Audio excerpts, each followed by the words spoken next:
Welcome, ladies and gentlemen, to another fun and exciting episode of AniMat's Crazy Cartoon Cast. And on this episode, we got a whole bunch of exciting and crazy stories, but these are the kinds of stories that, honestly, they're not really all that great just talking about it with just me. So I decided to go and bring back an old buddy of mine, so please welcome back to AniMat's Crazy Cartoon Cast, Pokematic. Pokey, what is up, my dude? Hey there, AniMat's. So, I am back again for the Crazy Cartoon Cast. And I just gotta say that, for the while that I've been watching you, kind of don't tend to get too crazy with your stories. Sure, some of the crazy stories are kind of there, but I don't really see you getting crazy. So, I'm bringing the crazy. So, I just have one question. Hey, it's time to read some crazy stories. Are you ready? But first, do you remember Dr. Nemo's password? The password? Oh, crap. No, honestly, no, I swear I gave notes. I wrote something. Is it Pony? It's probably for something else, honestly. Wrong. So, let me bring in my co-host on my podcast, who is also an expert in this thing, where we're going to talk about the Peanut Butter Podcast. Wait, are we going to have more than one special guest for this podcast? Is that what you're trying to tell me, dude? Oh, yes, we are. We are going to have another special guest. The podcast where I do peanut butter, the B to my P. Let's bring on BioShock Infinite WD. Also known as Bayou. And yeah, we're taking this over. Holy crap. Well, I guess for the first time ever in AniMat's Crazy Cartoon Cast, we got a crossover. It's a legit podcast crossover. So yes, folks, please welcome... Oh, and looks like I got a subscriber. Anyways, as I was saying, welcome to the crossover of AniMat's Crazy Cartoon Cast and the Peanut Butter Podcast with Pokematic and BioShock Infinite WD. So, boys, how is it coming into here? Pretty good. It's fun. Also, the password was KWB811. Yes, it was. Oddly enough, we don't have any KWBs here in Canada, so I wouldn't know.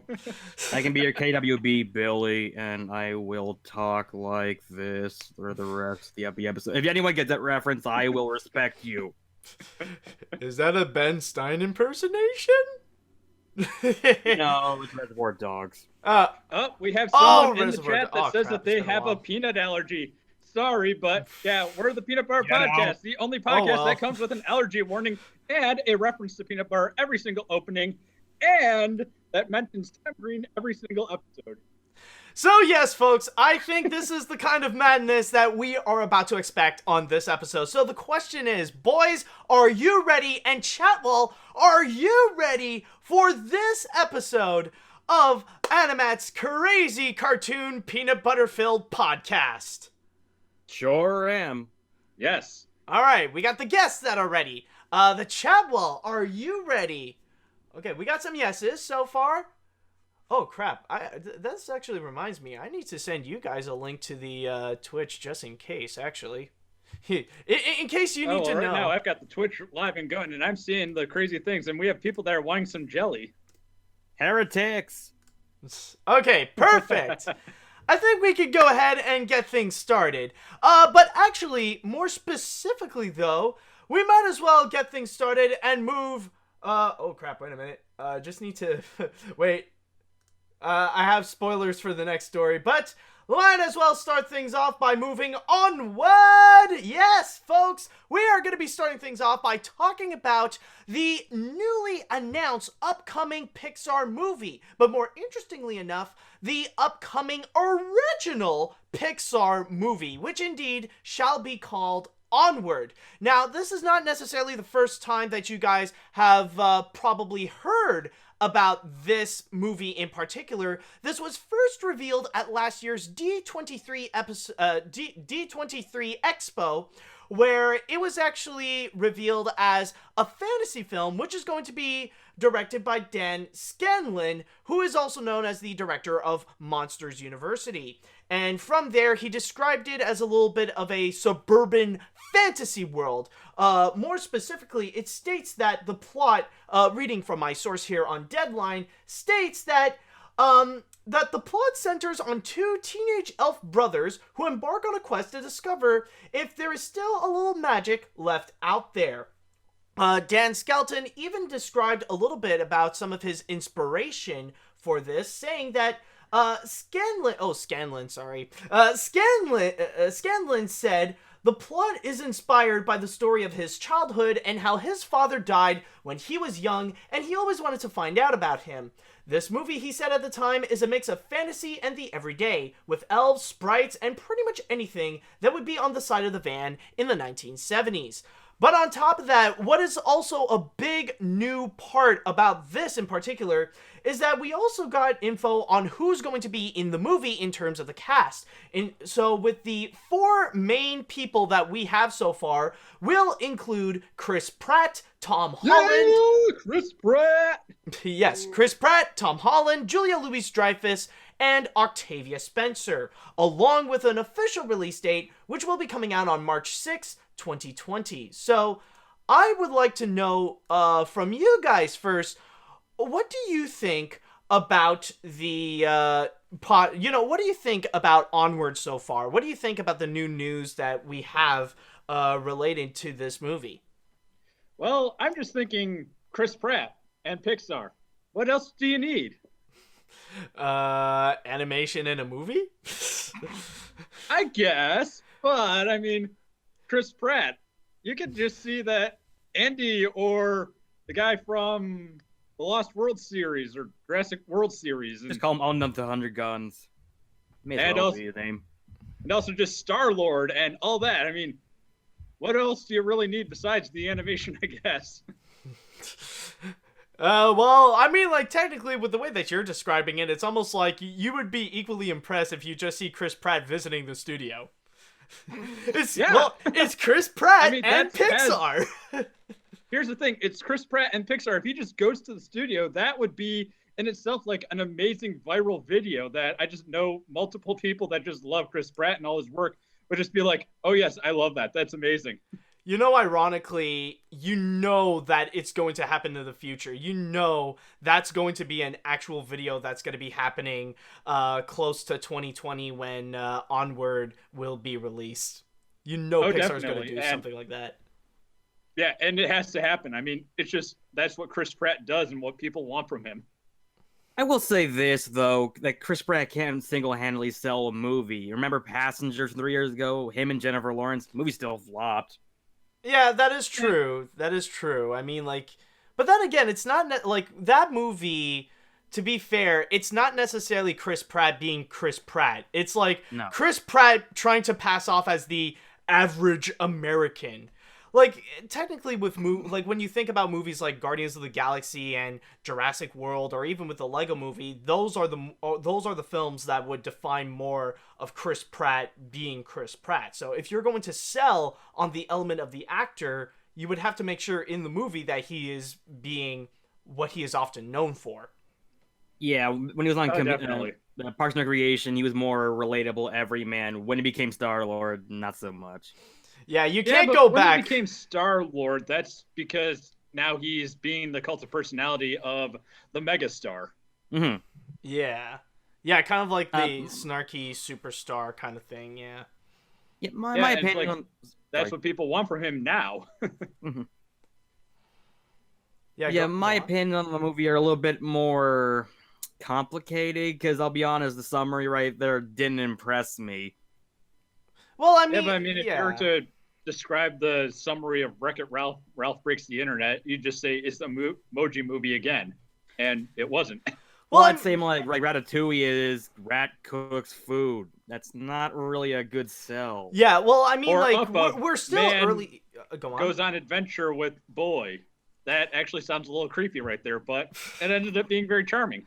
Yeah, but the thing is that we're still really early in production, and at the most, it's not necessarily the plot that we know about. Like, the main selling point of this news is actually regarding the cast, like who that they got involved, and especially it is starting to be pretty effective, especially with the way that we were talking about Chris Pratt. So I think it's more like we'll just have to see more of it in the future, and especially I think we won't necessarily have to wait too long, because I'm sure there's going to be tons of new information that's going to be coming out at next year's D23, when they're going to go a lot more in depth with what they got with Onward. But one thing I will say that I am actually kind of intrigued to see what they're going to do, because technically this would be the first time that we're really diving into the fantasy with Pixar. Now, I know that technically there are some fantasy films with some other Pixar movies like Coco and Brave, but like technically those are a little bit more different. Like Coco, like considering it's all themed to Dia de los Muertos, is more its own thing. And when you look into Brave, that's more just going into English folklore. Like it's more reserved into like a very specific kind of fantasy. But with Scottish. Or Scottish fantasy, yes. Like, thank you. Scotland will declare war on you for that. Yeah, I apologize. It was just like I was doing he insulted us. Now we must go after him, string him up, and make him fight like Willard Wallace. Well, to be fair, I was just looking up some of the fantasy elements of the movie, like Will-O-Wisp and stuff like that, and they say English folklore, so that's where I got that. So yeah, Scottish folklore and stuff like that. But you get what I mean. But this one in particular is that they're actually going to go into the more classic fantasy. Like, this is going to be the kind of movie that will have that will be the kind of movie that will have stuff like unicorns, elves, fairies, and stuff like that. Like, we're legit going into the classic fantasy, and Pixar is going to go and try to deliver their own twist into that. And plus the fact that it's going to go into the element of magic, and also the factor of like, is there still magic left in the world, or do we still live in this suburban type area where technology would be dominating? Well, actually, there's one interesting thing, because there's one more sentence on a plot summary that's not in the article, which is the actual main goal of the movie. Oh? Yeah, they mentioned the director's dad died when he was younger. That's a key plot point. Because the key plot point of the movie is these two brothers want to see their father again, who died when they were like 1 or 2. Mm-hmm. Yeah, you do bring up a good point. I'm sure that's going to be a big part. And I mean, like, even in the article right over here, and I'm sure in the other articles as well, like with the kind of summary that they would bring up, they're very vague. It's just like, we need to see if there's any magic left. It's like, well, define magic, really. Like, you could take that a little literally, or do you mean your father? Like, I don't see really that many just straight up fantasy movies and whatnot anymore. So if Pixar just does just a straight fantasy movie and they don't try to like make a big twist on it, the twist is that it's a fantasy movie in 2020, you said? So 2020, yeah. Hindsight's 2020. Like, that's just be it. If you just have that straight fantasy, it goes into the world. If they just build a neat world, I think that's really enough to really sell it. Yeah. Also, wouldn't Newt have been fantasy? What? What? Newt? No. Newt, from what I've read, is that with Newt, it's more like a lot of people really make a lot of strong comparisons with Blue Sky's Rio. So it would have been more into that. Like, it would be more that kind of fantasy, I guess you could call it. But at the most, if there would be fantasy, from the concept art that I've seen, they would try to go into some Mesoamerican type of magic and fantasy, almost in the same way like El Dorado, if you think about it. So it would be like that. Fun fact about that is that there were times where it was like, okay, we're going to watch The Road to El Dorado just so that we could see ancient Aztec architecture in history class. Nice. All right, that works. I mean, like, please tell me the. Go on. And it did.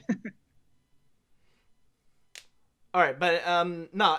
Anyways, going back into what I was talking about with this, but one thing that I will say that is actually going to be very interesting, considering that it is going to be directed by Dan Scanlon, this is actually interesting to know, because this is not going to be directed from one of the main Pixar guys. Like usually people would get really excited when we would have a new movie coming from like the main well-known superstar Pixar veterans, whether it be like Pete Docter, Andrew Stanton, Lee Unkrich, or Brad Bird. But in this case right over here, we got the guy who directed Monsters University. So how that's going to come out, I guess we'll have to wait and see. But so far, we haven't heard any production troubles in the same veins of like Brave or The Good Dinosaur, so that is a good sign. So to be fair, Brave kind of happened halfway through production. Yeah, that is okay, true. Like if there would be a time that there would be troubles, probably it'll probably and be. And it was also probably because of good old John and his of course. Yeah, that's Johnny why I boy. didn't mention. Yeah, that's why I didn't mention big old John. But yeah, but it is going to be interesting, but I'm sure this is going to be still a movie that people will really be excited about, especially with the fact that even though this is from the Monsters University director, this is still an original Pixar movie. And which is good. I'm sure at that point, people are going to be pretty hyped up about it, considering that when that film will be released, it'll be like 2.5 years since they would have an original Pixar film, because the last original Pixar film of this decade is Coco. Well, original as in based on a holiday. I mean, like not original based as in not a sequel. Yeah, exactly. This is original, not based on purely original. Yeah, like original. Well, I mean, it's not purely original in that it's taking all the previous fantasy elements. A new IP. That's what I meant to say. A new IP. Yeah. There you go. We don't have to make things complicated. It's a new IP. Making things complicated and going up in the weeds is what we do best on the Peanut Butter Podcast. Yeah. Oh man. Yeah. made a mountain out of a molehill just talking about Monto TV. Oh yeah. God. Scanlon does have a pretty good repertoire. I mean, he did do story work on like Cars and Toy Story 3, excuse me, and some of the direct-to-video sequels, unfortunately, but can't judge him for that. Yeah, I mean, like we've seen him. Everyone, grow. I think, kind of gives the direct-to-video sequels just a little too much of a bad rep, because they pale in comparison to all the other movies in the main Walt Disney Animation Studios. But just looking at on their own, they're not all bad. It's like 2 or 3. I don't have a very positive about film. I think it's more the fact, but I think it's more the factor that really kind of like that would shock people, especially back in the day. It's not necessarily the factor of how they are in quality, because it's true. Most of them, if not all of them, are definitely weaker than their predecessor made at the official Disney animation. But it's more like the quantity that they were able to release, because there was a moment that they were able to dish out like 5 or even 6 per year. Yeah. Oh yeah. I'll also say this: at least sweatshops made shoes, something useful. Yeah. Yeah, that is true. That is definitely like, true. Daddy, you were not home for Christmas at all. What were you doing? I was making sausages. Because Daddy, would you like some sausage? Daddy, would you like some sausages? God, no. No, Tom Green, please don't haunt my dreams again. He's There's from your always country. a Tom Green reference when I'm on the podcast. Oh God, what have I done? But yeah, overall, I will say, going back to Onward, this will be definitely something that I'm going to keep an eye on. I'm definitely going to be curious to see how they're going to pull off, because I will say, definitely one thing that it does have to its advantage, of course, is that it does have a prominent cast so far. I mean, we know very well that people like Chris Pratt, Tom Holland, Julia Louis-Dreyfus, and Octavia Spencer, they have proven themselves to be very prominent actors, and in some cases, especially with Chris Pratt, that they can also do a great job in voice acting as well, to lend a voice for an animated film. So I'll definitely be curious to see how this one is going to come out. Even though we don't about Miss Dreyfus, though, I think it's the first movie she's done in like 6 years. Yes, the next Pixar movie should have Tom Green. Sure. And the problem is, I think at the moment she's still fighting breast cancer, so that could be an issue in the future. Oh, I see. Yeah. Yes, so I'm not saying she's gonna drop anything, but you never know. Yeah, I guess we'll have to wait and see. But what I'm saying is that in terms of the 2020 movies, I do feel like this one in particular will definitely be one of them that I will keep an eye on. And I don't think we have ever seen Pixar actually release an animated film in March. So that's going to be pretty interesting to see how that's going to come out, because for the most part the grand majority of them, they were all released in, or most of them are released usually around June or in the middle of the summer. And there are a few of them like Incredibles or Good Dinosaur or Coco, like they would be released during American Thanksgiving. So I think this is the first time we will see Pixar actually release, or maybe one of the first, to see how this is going to span out. We're going to see how it's going to go during the springtime. Yeah, Finding Nemo was the earliest, and that was a May release. Well, you got to think about it a little bit, because you got to look at the business aspect of it, because Pixar movies, they appeal to children. Yes, that's when children are at school during the summertime. That's when you have to find something for them to do during the summer. So there's that. Then when you got the Thanksgiving, well, that's when everyone's off school, and that's when you need something to do. So yeah, no, but like still, like this release date early March. I mean, Disney has on record done this before. Like they would usually release some of their movies. Case in point, you look at Zootopia, and that turned out to be a massive hit for them. But especially there, it is still a pretty smart move to actually release it in early March, considering that for many schools, that's when it's going to be spring break. Yeah. So at least it would give them something to do while they're going to be out having their little spring break on a little vacation. And if they pass a movie theater, then maybe they'll go and check out whatever movie is on. Yeah. Also, the comments just told me that I just call her Elaine all the time from Seinfeld. She beat cancer. She's fine. Okay, that's good. I didn't know that. Okay, that's definitely great to know. And apparently, it is Julia Louis-Dreyfus's second Pixar film, which. Was she when it was on first? before? They said that she was in Bug's Life, I think. Was she? Probably. I don't know. I don't pay too much attention to the I think it's one of the other. I think names. she was like one of the other ants or something like that. Like not one of the main ants, but like just like one of the other ants on the side. Or I think it's like the little. If I get okay, maybe I'm wrong. Probably she's the little chubby ant, like not a kid, but like no, not a kid. Or no, oh crap! Never mind. She's Princess Ada. I just typed in ants by accident. Anna's not all that chubby, so. Okay, no, wow. That's a flub. Yeah. And I see someone even mention in the chat wall how March can be a bit of a hit and miss, but we're talking about an animated film, and I do understand how like there can be a lot of misses during March, like especially how we've seen this year with A Wrinkle in Time and how that flopped, but usually with animated films, they do go well.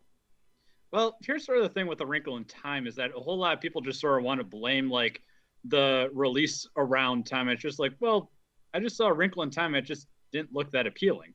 So, yeah, like honestly, that movie sometimes it's not the chart. Sometimes it's just your movie's not that interesting. It's ironic. I actually read the book because I read Jennifer Lee was writing a script years ago. Shouldn't have been wasting my time. The book is not even remotely like the movie. I see. It's like, for example, the three mystical women are supposed to be old ladies, like Angela Lansbury age, not Reese Witherspoon.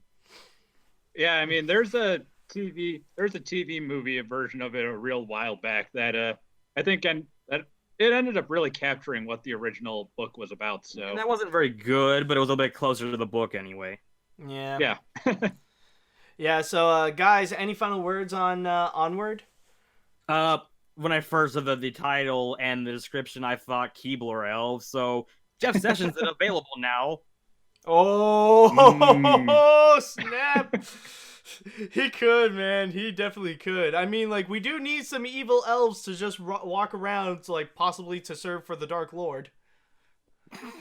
Yeah, I don't really have anything else to really say on Onward. I mean, I'll probably have more to say on it once it actually comes out or is closer to coming out, but right now there's just too little to know about. All right. Yeah, that and it is the Tom Holland elf getting in a fight with the Chris Pratt elf, and is someone gonna say I don't feel good? Oh yeah. Yeah, you never know. Well, I mean, like they got the license. They got. have a I mean, license. it's Disney. They can do that, and I mean, Yeah, I mean, if they're able in to Avengers Age of Ultron, you had Ultron singing Pinocchio, I've got no strings, did. so... Yeah, I mean, and especially like we just saw Baby Groot in Ralph Breaks the Internet. That movie is an yeah. entire declaration of we own your childhood. Yeah. Well, just that, or more just that scene in particular. Like they didn't appear. No, the entire on movie much. is very much I own your childhood. Yeah.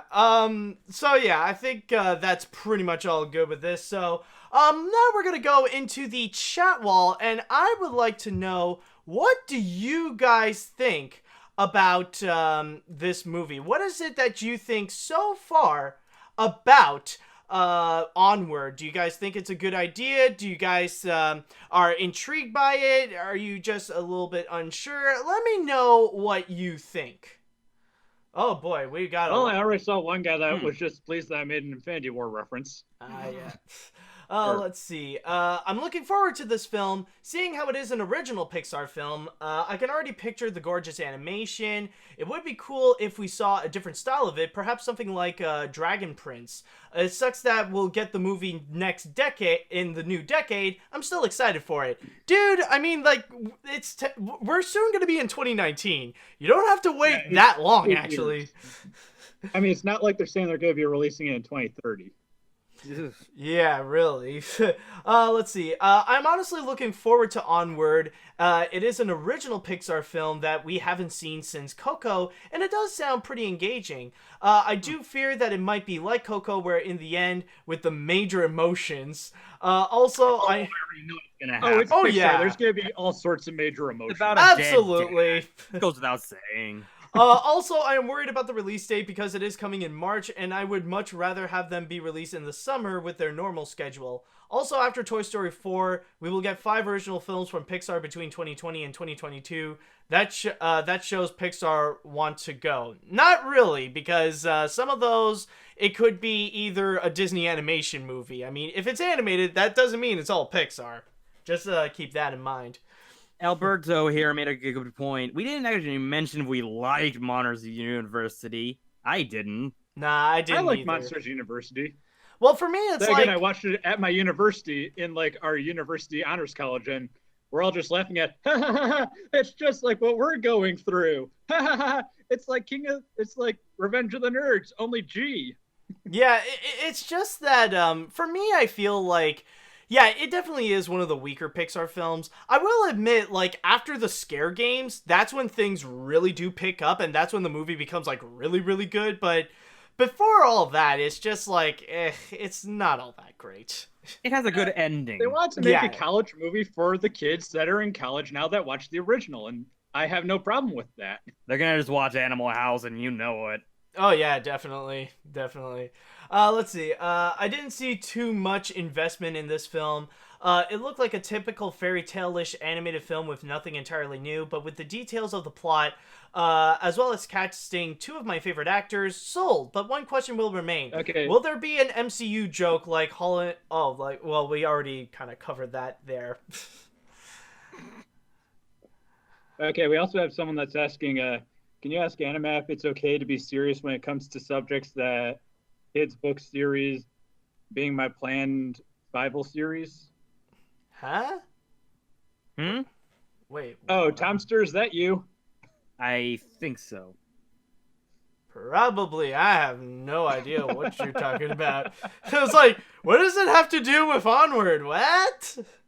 I don't know. It's just someone caught my attention and wants us to talk about it, I guess. Yeah. I guess the title's a little bit generic. Well, I don't know. I just feel like I don't know. I just feel like Disney is still just keeping with the simple one-word titles. I mean, like, so far, it's been working for them so far with just, like, Brave, or Frozen, or Moana. Where did they come up with that title anyway for Brave? I know it was Bear in the Bow originally, but what changed? I have no Well, it's idea. better than Braver. Yeah. We're better than Brave because we have an additional R. We have to sacrifice a lot of the animation just for that extra R. No, to be Well, fair, the thing about Bear it and is the that Bow apparently it wasn't was an accurate someone title made the either. series, and then Brave came out, and they're just like, "Oh, hey, it's somewhat similar, so let's just change the title." Yeah, maybe it was Tangled that made that happen, because I remember, what was Prince and the Frog. No. Tangled. Yeah, I guess it was Tangled. Tangled that sort of started out this whole No. word title Prince thing. and the Frog flopping, which made Rapunzel turn into Tangled. Maybe that's what they were thinking. Yeah, well, yeah, that you do bring up a good point, considering that Disney did particularly blame the failure of Princess and the Frog due to its title. Like, considering it has princess, it doesn't seem as appealing. So they're pretty much going for more the gender neutral type of titles, where they're just going with one word, like Tangled, Frozen, Coco, Brave, and all that kind of stuff. So they would just want to stick with that. That's like, Avatar came out the exact same time, and that's like one of the few times where you could say, yeah, what was also playing at the box office really impacted Princess and the Frog's success. Yeah, I mean, like, there are several factors, but like like Disney just wants to, like, at least work with the stuff that they can try to fix. Well, we're saying failure. It didn't really fail. It underperformed. Yeah, it only underperformed in theaters. Afterwards, like, the popularity rose up, and now it's, like, considered one of the Disney classics. Yeah. Oh, yeah. All right, but I think we're pretty much all good with the discussion of Onward. And now we're going to go into our next story. And this is actually going to be something that we really didn't get much information. Like, this is even less information that we have received than Onward. However, it's one of the biggest things that the internet is entirely talking about. And For good reasons. And what I'm talking about, of course, is going to be the teaser poster of Sonic the Hedgehog. Yes, Go fast! Yes, IGN has IGN has officially put up the first teaser poster of Sonic the Hedgehog. And the reason why it got a whole lot of people talking is that it's technically our first ever look into how Sonic the Hedgehog is going to look like in this movie. Now, we don't have the full image. So far, we only have a silhouette, which I actually got an image right over here. I actually saved it as a picture so we can have a bit of a better reference. And one of the things that people are a little bit concerned about with this new look in particular is mainly because, well, he seems a lot more toned up, a lot more realistic. Like, if you would look closely, you'll notice that he has some pretty jacked up muscles. Like, you see his legs are actually really toned up. He's got some muscles on his arms, and, like, he's kind of wearing a giant head. I remember I made a tweet. Something Go on. that a lot of people have been talking about, like, with it, where it's like, oh, more realistic, and you got the fur. And it's like, hedgehogs don't have fur; they have quills. Oops. Yeah, that is true. And the confirmation, the Roid monster now. Yeah, the confirmation that he does have fur actually comes from the second teaser poster that's been sharing around on social media. And this is the one where we see it's just literally Sonic's legs that's just relaxing, and we see him that he's on top of the Golden Gate Bridge in San Francisco, along with a lot of zip lines where we see him, like, speeding around. Yep. So that's kind of the big thing that we got with this Sonic. So, guys, I want to know, what do you think of this new design? Do you like it? Do you not? Oh, I am very, very curious to just see the reactions. Like, just once we get a little bit more, just to see how DeviantArt explodes. And, like, what Chris Chan is going to do. Oh, Because I'm already we have seeing always DeviantArt had exploding. boom. Are you kidding? Just because he had a scarf or something. Oh my god. Oh no. It's like, I don't know. The design, how do you even adapt that for live action and it not look terrible? Well, they managed to do it with Pokemon. Pokemon's easier, though. Pokemon has 2 eyes, doesn't wear shoes. I mean, no, like, the Yeah. thing is that I will give it that because of Pokemon, I don't want to stay pessimistic about this one in particular, because it is true that when you do look at the trailer of Detective Pikachu, so far, the Pokemons that they do show, they look amazing. Not only do they look great in a real-life setting, but also their designs really do stay true in both the animes and the video games. So they do legitimately look like real-life Pokemon. So maybe it could be the same case that they could actually get Sonic the Hedgehog right. But the big thing for me that really is a major concern is the way that they're trying to make Sonic the Hedgehog realistic. And that's probably something that you shouldn't necessarily do with Sonic, because hear me out. When you think about the design of Sonic the Hedgehog, you mostly think of him as a cartoon character. Because, like, rather it be the modern design that you see, like, in Sonic Adventures and stuff like that, or you see, like, the classic Sonic that you see in the Sega Genesis games, he really does have this cartoony design where it's more reminiscent to something like the golden age of cartoons, like Felix the Cat or Mickey Mouse. In fact, Sonic is supposed to be equally as much of a hedgehog as much as Mickey is equally as much of a mouse. That's the design that they want to go with, this classic cartoony style. But with the way that they want to try to make him realistic, it honestly just seems uncomfortably weird, and this is when you're really entering into the uncanny valley, and especially with the way that they really want to make Sonic the Hedgehog strong with all these muscles and stuff like that. I don't know, like, with the fact that they really make him blue, it's just, this looks a little bit more like Pepsi Man than it is Sonic the Hedgehog. I mean, like, you guys know Pepsi Man, right? I think only 2 people in the audience know Pepsi Man. Yeah, but no, okay, if you don't know Pepsi Man, you gotta look him up. It's literally this jacked up dude, mostly in blue, and has, like, the Pepsi crest on his chest. Well, next, we're gonna talk about the Noid. Oh, the Noid. Oh, and sorry, God. guys. Internet crapped out on me, and I had to reset. Alright, no, that's fine. Yeah, What I miss? yeah, it's just, I don't know, so far with this design, you know, it is making me a little bit uncomfortable with what the future could possibly hold with Sonic. I mean, like, it's probably for the best that we will have to wait and see with how Sonic is going to fully look like, but for now, I will say it's just like, I don't know, it's just, it's kind of making me a little bit uncomfortable with what he might be. Here's the thing, though. I have a feeling that this is going to be one of the greatest things ever. I'm not saying it's going to be good.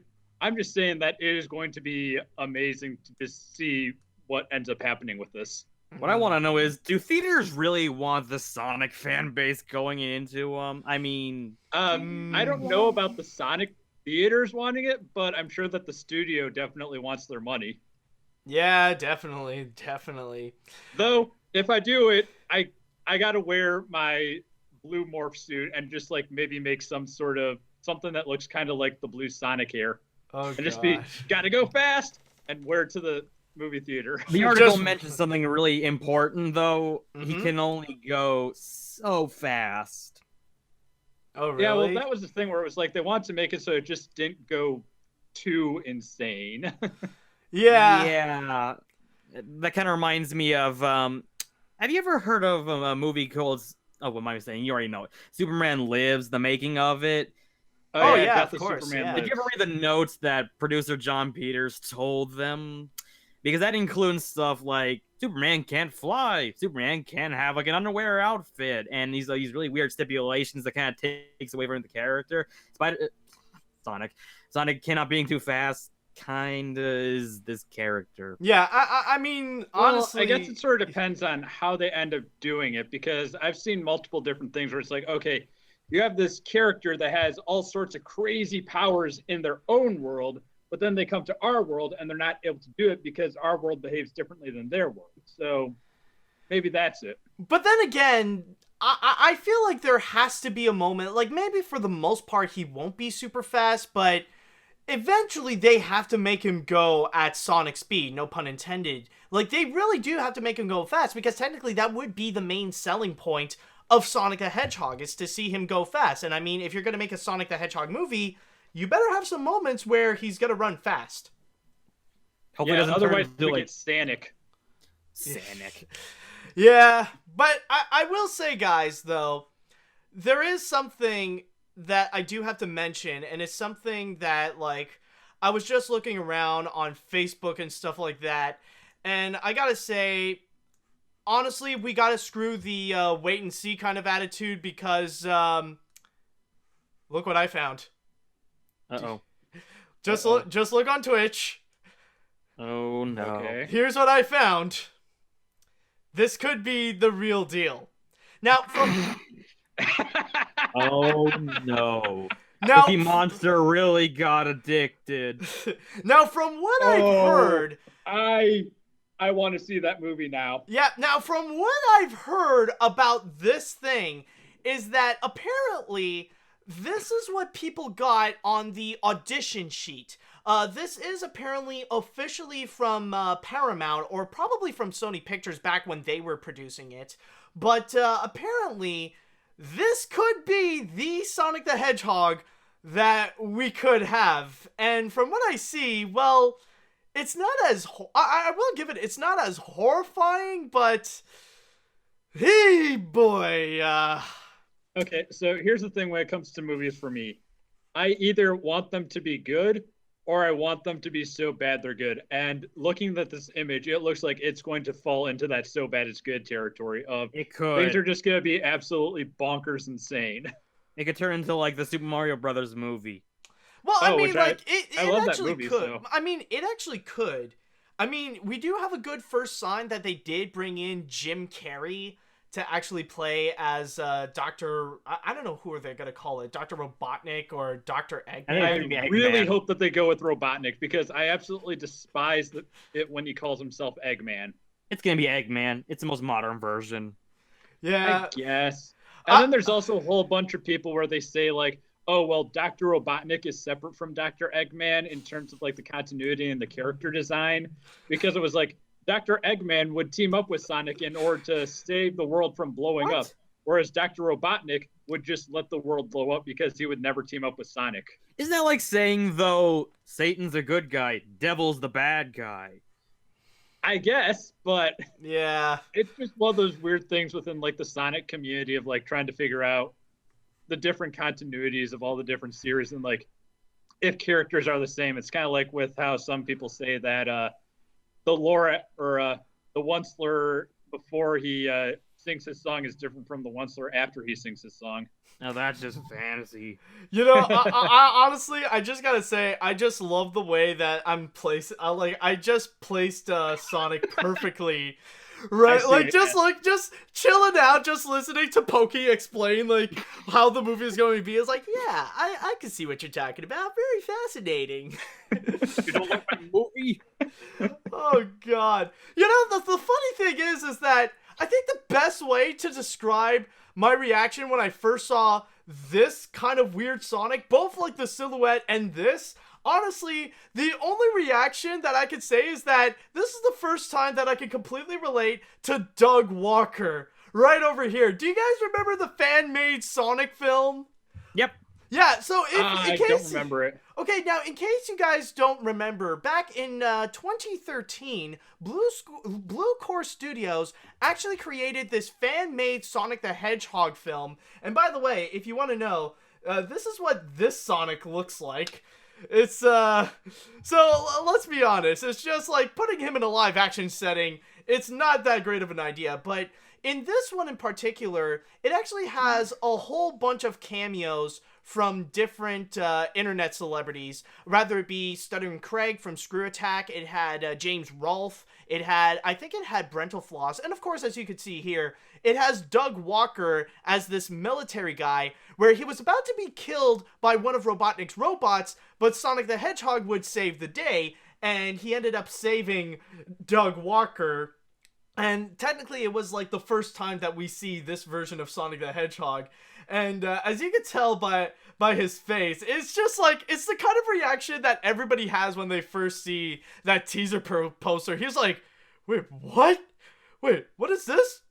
Wait, is this real? It's like, Is this this real life or is this just fantasy caught in a landslide, no escape from reality? Oh, what did I just saw? Yo. Like, I guess this is pretty much the internet's reaction. Hold on, I want to try to get a... Hold on, I just want to make this a perfect moment. Here, just, yeah, okay. So right here, just put this here. There, this is the perfect picture. Like, I think we got the perfect meme moment. Everybody, you could take a screenshot. Just this. Or, optionally, you could get the real life... Here, we could get, like, the real life Sonic. I see it now, that's great. Perfect. We could just get the real life Sonic. What the hell is this? This is Sonic? This is Sonic in the real life movie? Where are we getting that?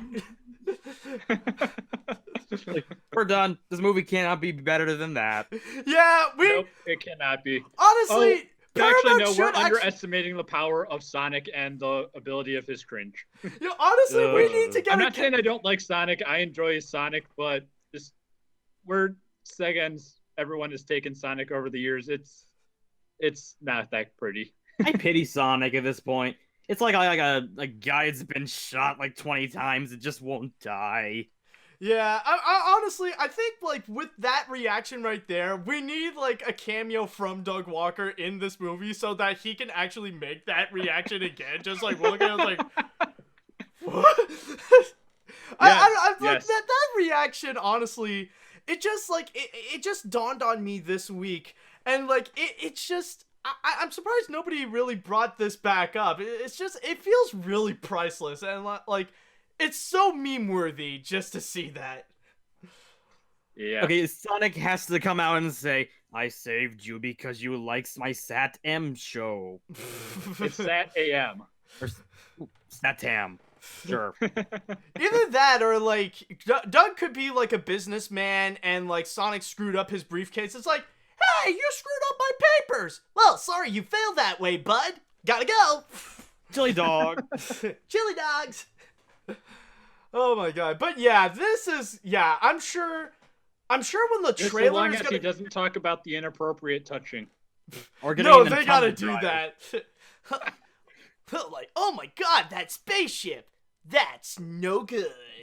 And then when he jumps in a tumble dryer and a kid tries to get him out, he goes, no, don't do this. Oh yeah, whoa, little bro.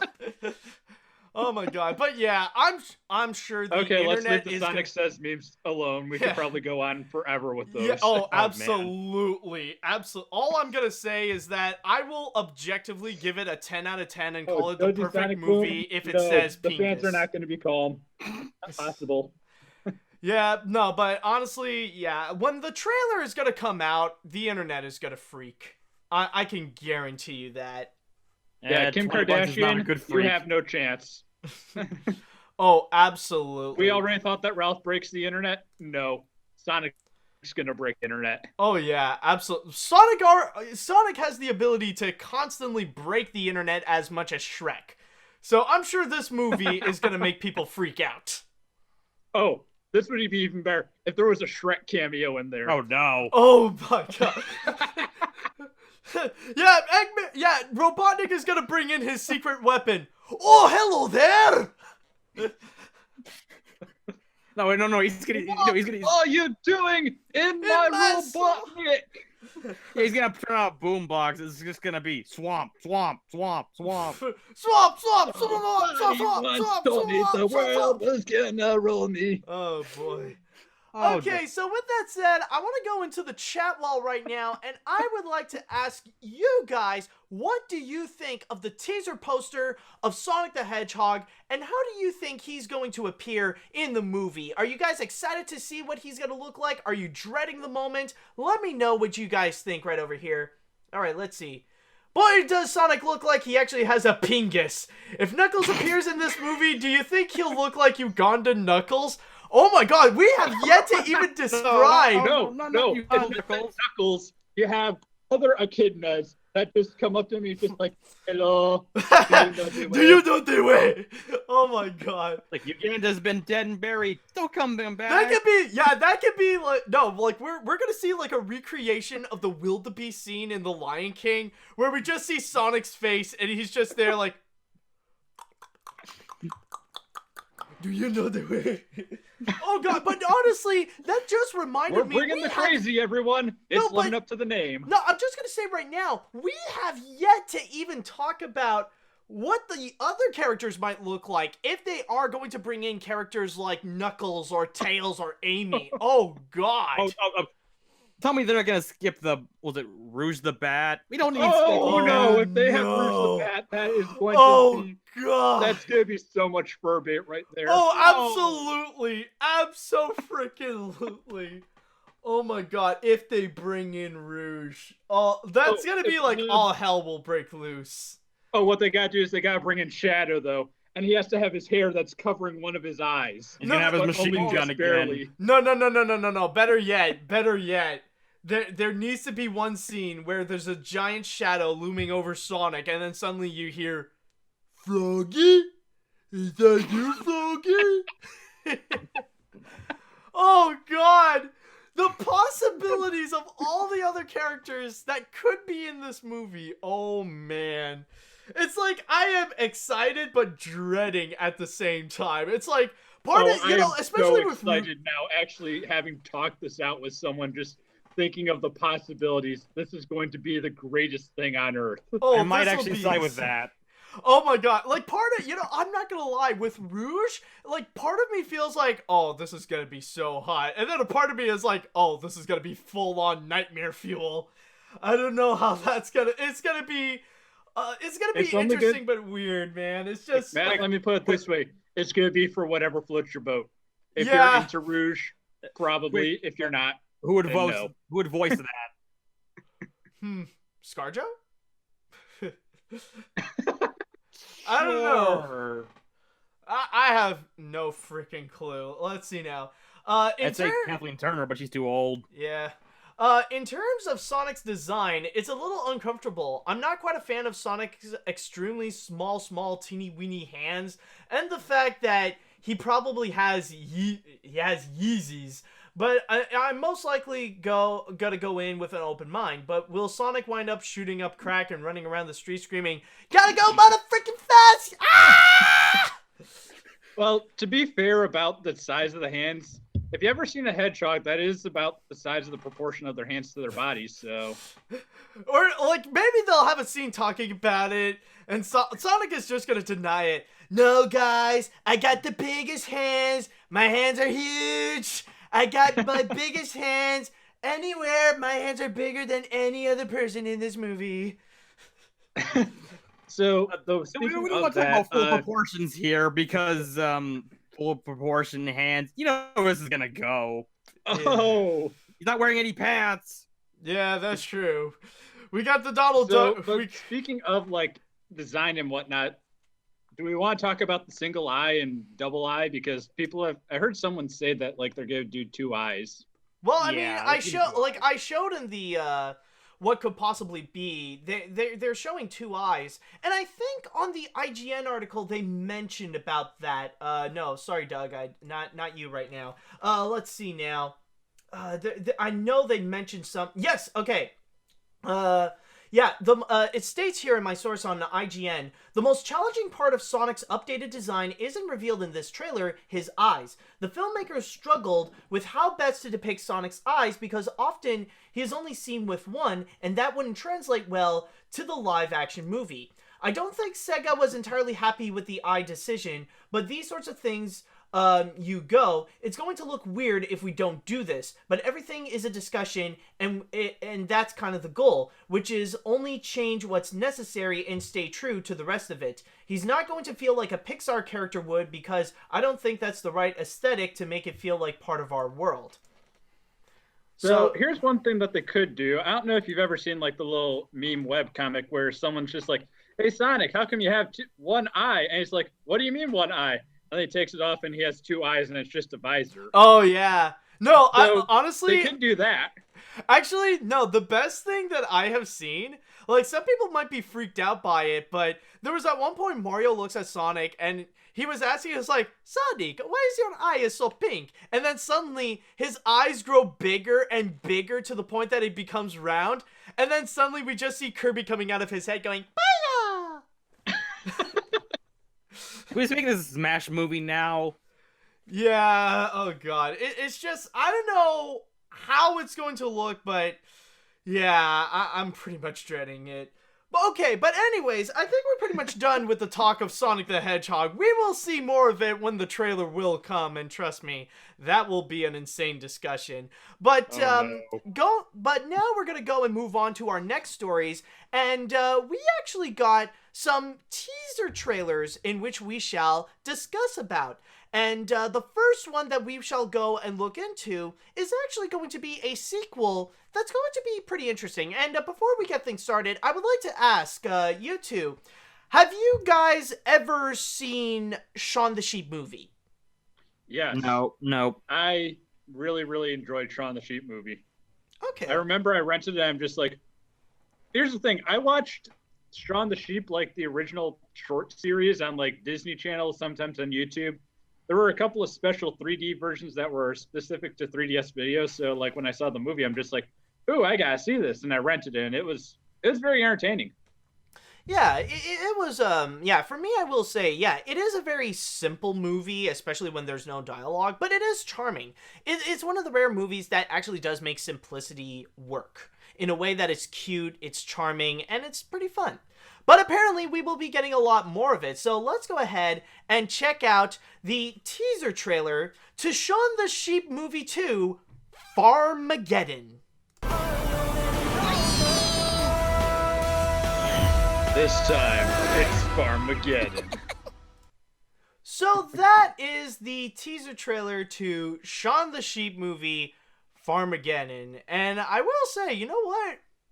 For just a teaser trailer, I like this. I actually it did a very good job at teasing us and kind of giving us a bit of an idea of what might actually be happening. Yeah. Like, we do have a little bit of a preview of, basically what's gonna be just offered. I mean, there's not much dialogue. For the most, like, we just hear grunts like, and but especially it's the humor that really does get to me. Like, my favorite is actually the little sheep Timmy actually providing the soundtrack. You just see him like just doing a cello with the songs like okay, that was actually a lot of fun, and it honestly does look promising, and it does look like it's going to be staying very true to not just the movie, but also to the series that it's based on. But there is one question that I would like to ask, and maybe I could be wrong, but would this, I don't know, would this technically count as the first stop-motion sequel? Because I know those are, like, extremely rare, especially for animated movies. I mean, it's not every day that we would get something like this. Are we gonna count the old shorts for Wallace and Gromit? No. I mean, as a movie.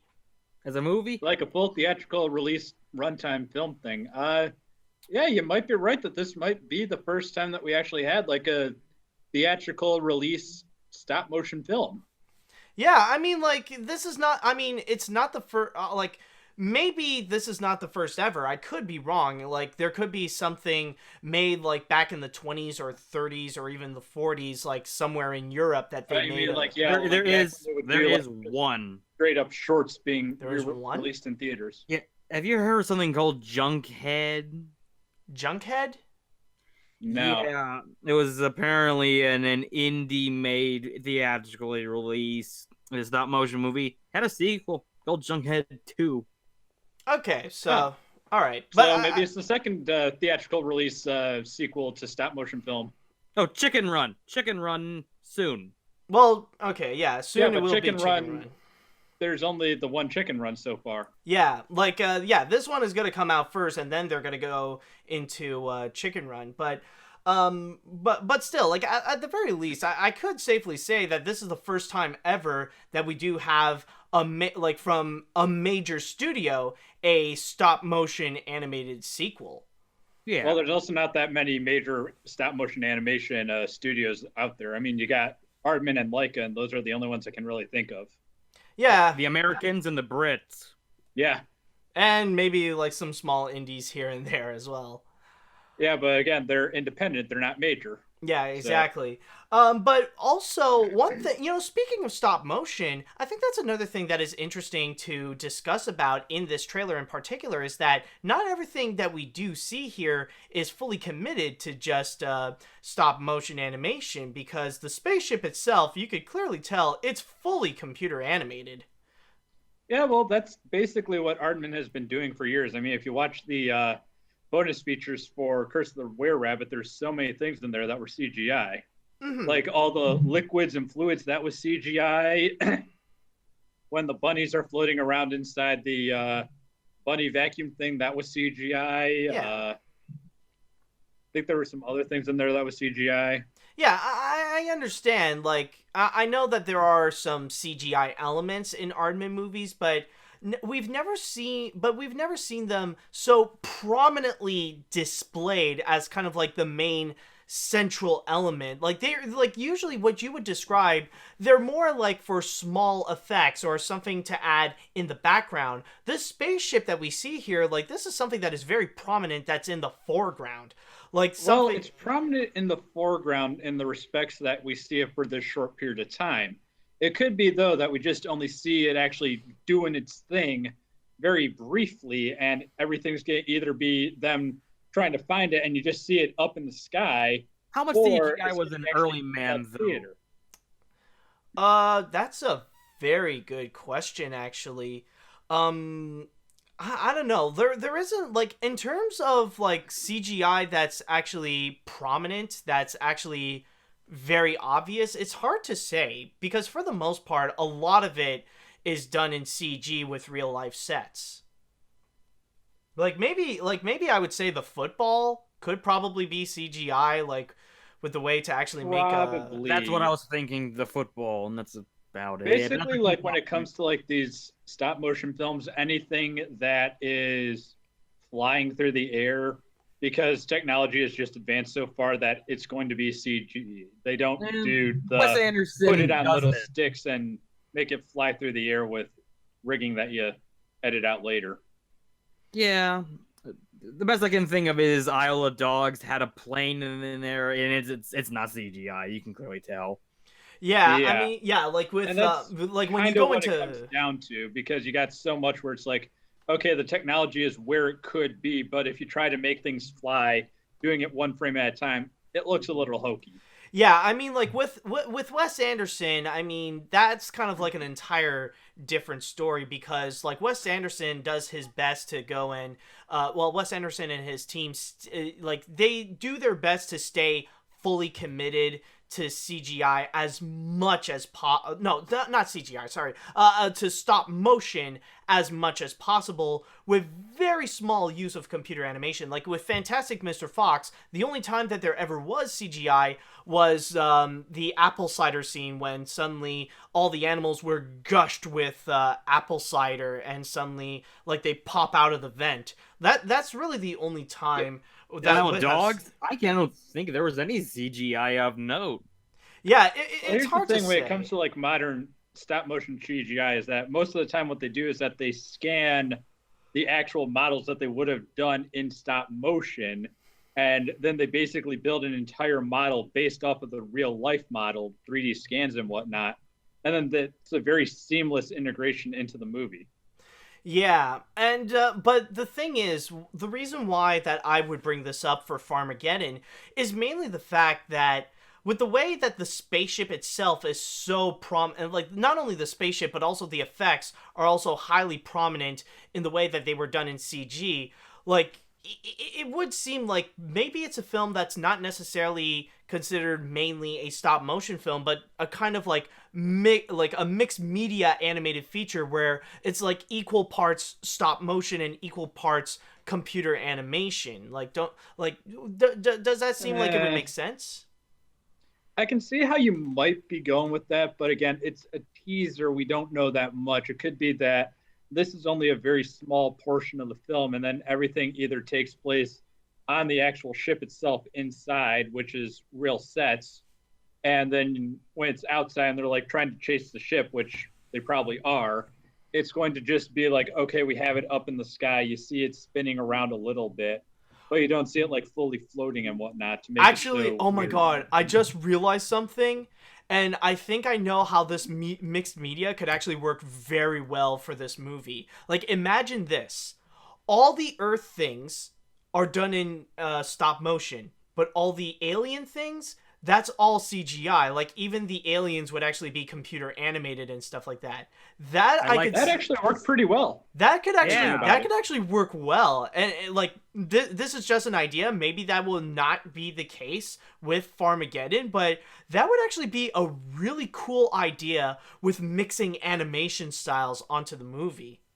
Well, I mean, like if you watch the bonus features for Coraline, that's what they were going to try to do with going from the real world to the other world, where like one of them was going to be CG and the other was going to be stop motion, but then what they were trying, neither way that they tried it, they couldn't make it really look good. Yeah, I don't think that would have worked. Nah, I mean, nah. Like, honestly, if you're gonna do that with, like, I could see what they're trying to do with that, but honestly, like, on that end, like, the most that I saw that really worked in that department, was James and the Giant Peach, where you got the real life setting, and then suddenly, like, when James enters the peach, it suddenly becomes all, stop motion. Yeah. I'm just saying, like, if you were to have it where you have, like, all the aliens, which is, it's going to be foreign to the sheep and the human worlds and all that. So it's going to be a foreign medium, if you will. It's a dumb question to ask because I never saw the TV show, but was it an all silent situational comedy? Yeah. Oh, yeah. It's basically all silent. Show. Yeah. Like, there was never any relation to Wallace and Gromit or anything like that. No, they never talked about Wallace and Gromit. They just no. I mean, everything is done within like the same art style. So, but that's really it. Okay, just gonna make sure. I've never seen the show. Yeah, because it's kind of weird with Shaun the Sheep because there's so much connections of where it came from. Because like you look at Shaun the Sheep. Like, you look at Farmageddon, it's a sequel to a movie that is based on a TV show that is a spin-off to a special, which is Wallace and Gromit, a close shave. Yeah. Also, we've all been saying his name wrong. His name is Shorn. That's how they say it in England. Say Shorn? Yeah. Yeah, but we're American/Canadians. It sounds like, I don't know, that sounds like a bit of a main thing. Y'all gotta go see that Shaun the Sheep movie?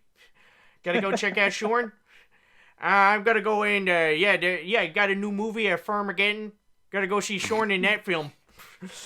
Because West Virginia Americans are gonna watch a British stop motion. No. West Virginia, Farmageddon, Shaun the Sheep, to the films. Take me home, country road. Well, if Shorn was stuck in coal mining country, maybe they'd watch. Yeah, who knows? I mean, technically, like Shaun the Sheep doesn't necessarily go too much in the farm. I mean. Well, actually, you know the ironic thing is that Shaun the Sheep movie is actually the closest thing we would ever get to a Sheep in the Big City movie. Because that's literally it. Oh my gosh, you're right. Yeah, I guess now that you mention it. Yeah. But, yeah, and especially with the fact that the sheep doesn't talk. Cartoon. Yeah, he doesn't talk. Also in the name. Is the farmer going to become an oil man and try to drill and save his friend? I have no idea. I remember that in the first movie, the plot is actually the farmer got unconscious and he somehow found himself in the big city, so that's why Shaun and the gang have to go and rescue him. If memory serves me right, what happened is that the farmer got stuck in a trailer, got knocked unconscious, and the trailer rolled into the city, so then everyone had to go follow him and try to get him back, try to get the trailer, and the trailer's going through all the sorts of crazy things.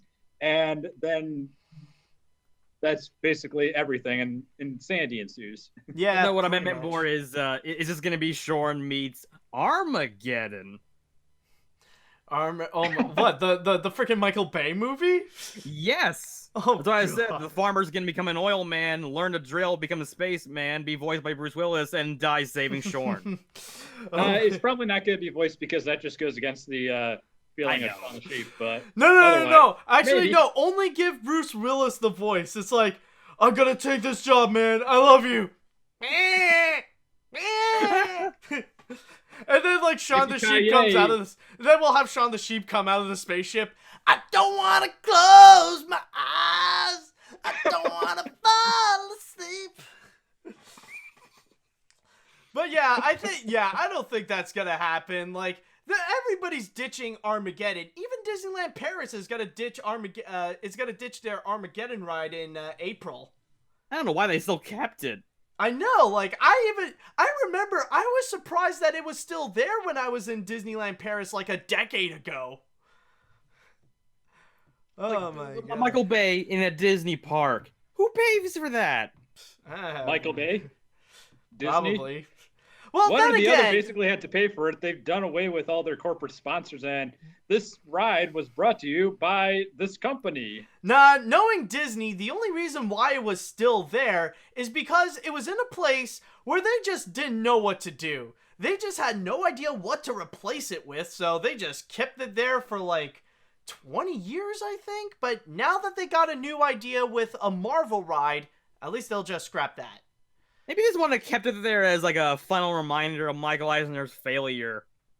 Oh my god. I don't know. No, if they wanted to keep a reminder of Michael Eisner's failure, they should have kept DCA 1.0. Oh, yes. Yeah. Or no. We still have one more major reminder. I'm actually wearing the shirt of it. Oh. Journey into Imagination with Figment. I mean, like, it's better than before, Your but... imagination with Figment. Yeah, I mean, it's better than it was before, but it still serves as a glooming reminder of when they replaced one of their best attractions with, as you can see, there isn't much imagination there. Yeah, did either of you actually go on the Journey into Your Imagination? No, I don't think I ever did. I went on it when I was like 5 years old, and it was so boring. I just remember that I went when it was like when I was little, and I had to like write a paper on it for school because I missed a week of school because that's when my mom's vacation lined up. So, but then I was just like, yeah, that was the worst part of my Disney trip was this. I thought it was Spaceship Earth, but it was Journey into Your Imagination. Ooh. And it's just not good. Yeah, I can, yeah. I mean, like, a lot of people even say that it's the worst ride ever that appeared in Walt Disney World, so I don't think I can blame you there. The only thing, though, is that it's maybe a little bit better than Sounds Dangerous. Well, most important question is, what ride would you want to be stuck on if it broke down that, or obviously everyone's favorite theme song? I don't mind it. I like It's a Small World. I want to stay. I don't mind. Here's the thing, though. I actually would not want to be stuck on the Haunted Mansion because that actually articles about people saying they got stuck next to the floating ghost. So yeah, I was stuck in the ballroom, and it scared the living daylights out of me. And to this day, I will not ride the Haunted Mansion because it was just such a traumatic experience. Yeah, I already did my share of the mansion. I already went into it. I don't need to go in again. I'm good. Gracias. If you need me, meet me at Country Bear Jamboree. Yeah. I don't think I got destroyed. Oh, yeah. Christopher Walken told me it got destroyed. Country Bear Hall is ruined. I thought that it was American Sings that got destroyed because it killed people.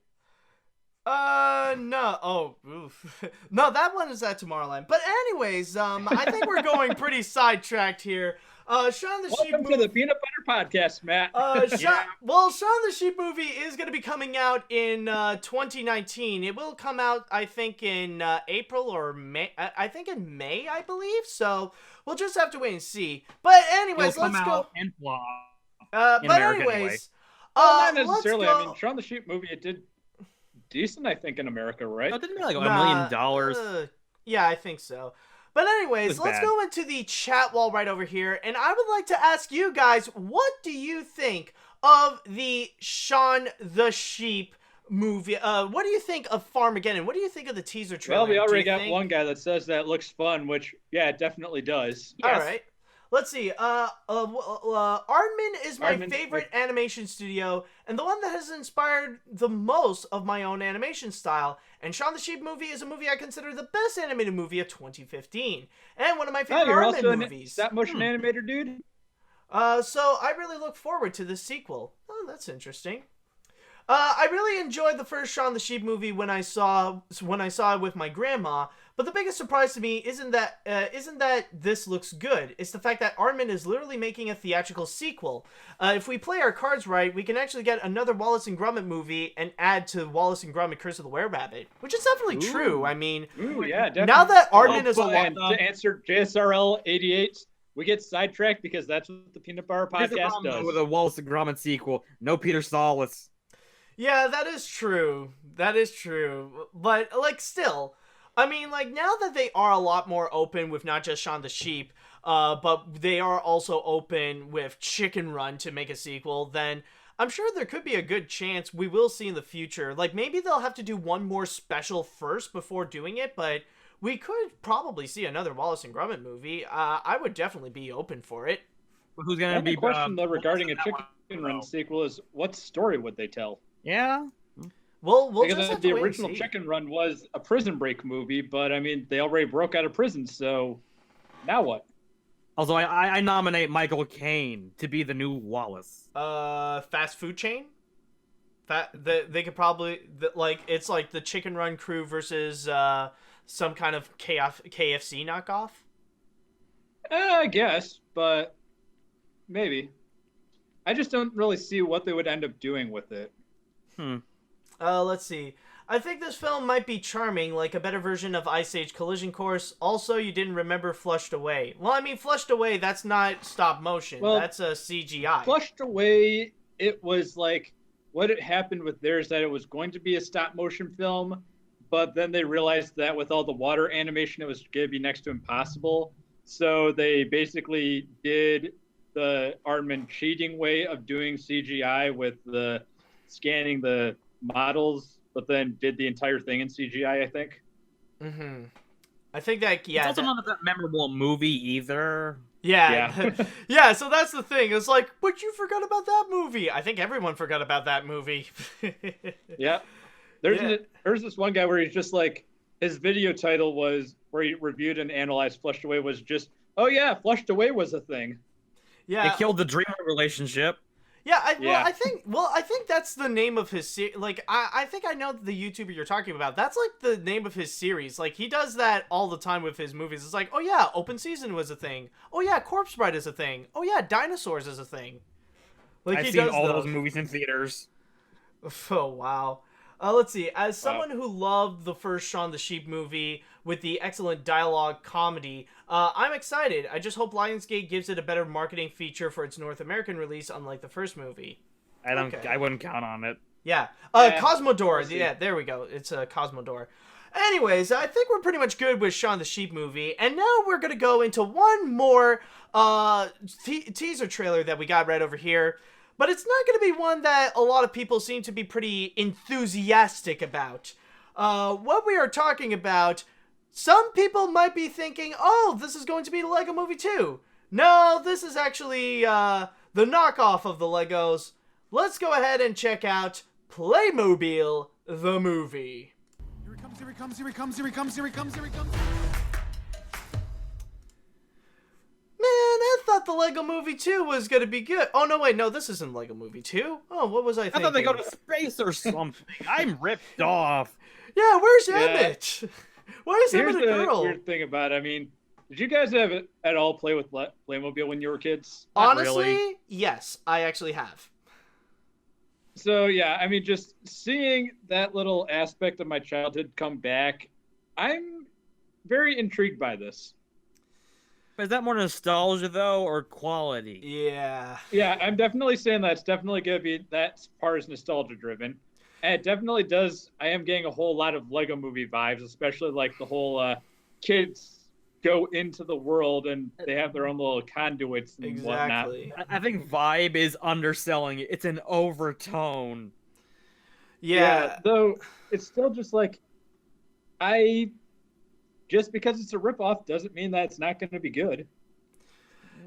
No, I understand that, and I mean, this is just a teaser trailer, but so far, from what I'm seeing, I am honestly a bit underwhelmed because, like, as we've been pointing out, like, all we've been doing is just pointing things that clearly that they've taken from other movies. It's like, oh, hey, look, that chicken's from Despicable Me 2. Oh, hey, look, that's Lego Movie. Oh, look, it's this. Oh, like, you know, that's all we've been doing. And especially, like, the main one, of course, is Lego Movie, where it has, like, a lot of vibes to it, where, like, oh, it's a world where anything can happen, and we're all gonna be in, like, multiple worlds, like a fantasy world, and a cowboy world, and a space world, and all that kind of stuff. That is what Playmobil is. I know, Yeah, but, like... You can do something out of the ways. Yeah, but that's the Here's thing, the thing is that... that's like, Lego Movie did so much and influenced animation in terms of doing product tie-in movies that now everyone wants to do that. Mm-hmm. Yeah, I'm pretty sure there wasn't this greenlit after Lego Movie. Exactly. Oh, it had to be greenlit after Lego Movie. This is coming out in 2019, and Lego Movie was what, 2012? 2014. 2014. Okay, so yeah, 5 years. That's enough time to make an animated film. Also, brief live action bits. Also, Lego Movie. Exactly. Yeah. I mean, it's like near impossible to just look at this and not think that this is the Lego Movie, especially with the ways that they are executing it. I mean, yeah, sure, it could turn out to be pretty good, but it's just a lot of the idea. It's just mainly the ideas that they are bringing up. It's just...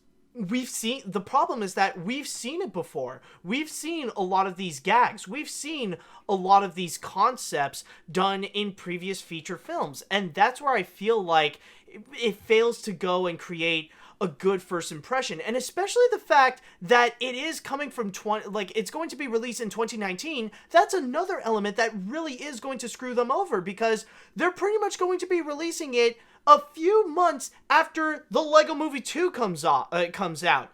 So people are going to start off with having the real thing, and like the memory is still going to be fresh, and then suddenly this is going to come out. And I'm sure by the time that Playmobil movie is going to come out, which I think is going to be in August, like that's also going to be the time when the Blu-ray and the 4K edition of the Lego Movie and the home media in general of the Lego Movie 2 is going to be released. So it is going to be out at a time when the idea of the Lego Movie and the Lego Movie 2 is still going to be fresh in audiences' minds. So when they're going to enter into this, like, it's not going to get a good reception from audiences. They will clearly know that this is a full-on Lego Movie ripoff. What studio is doing this? Wait, You said it was Fox, right? Wait, what? Distributor?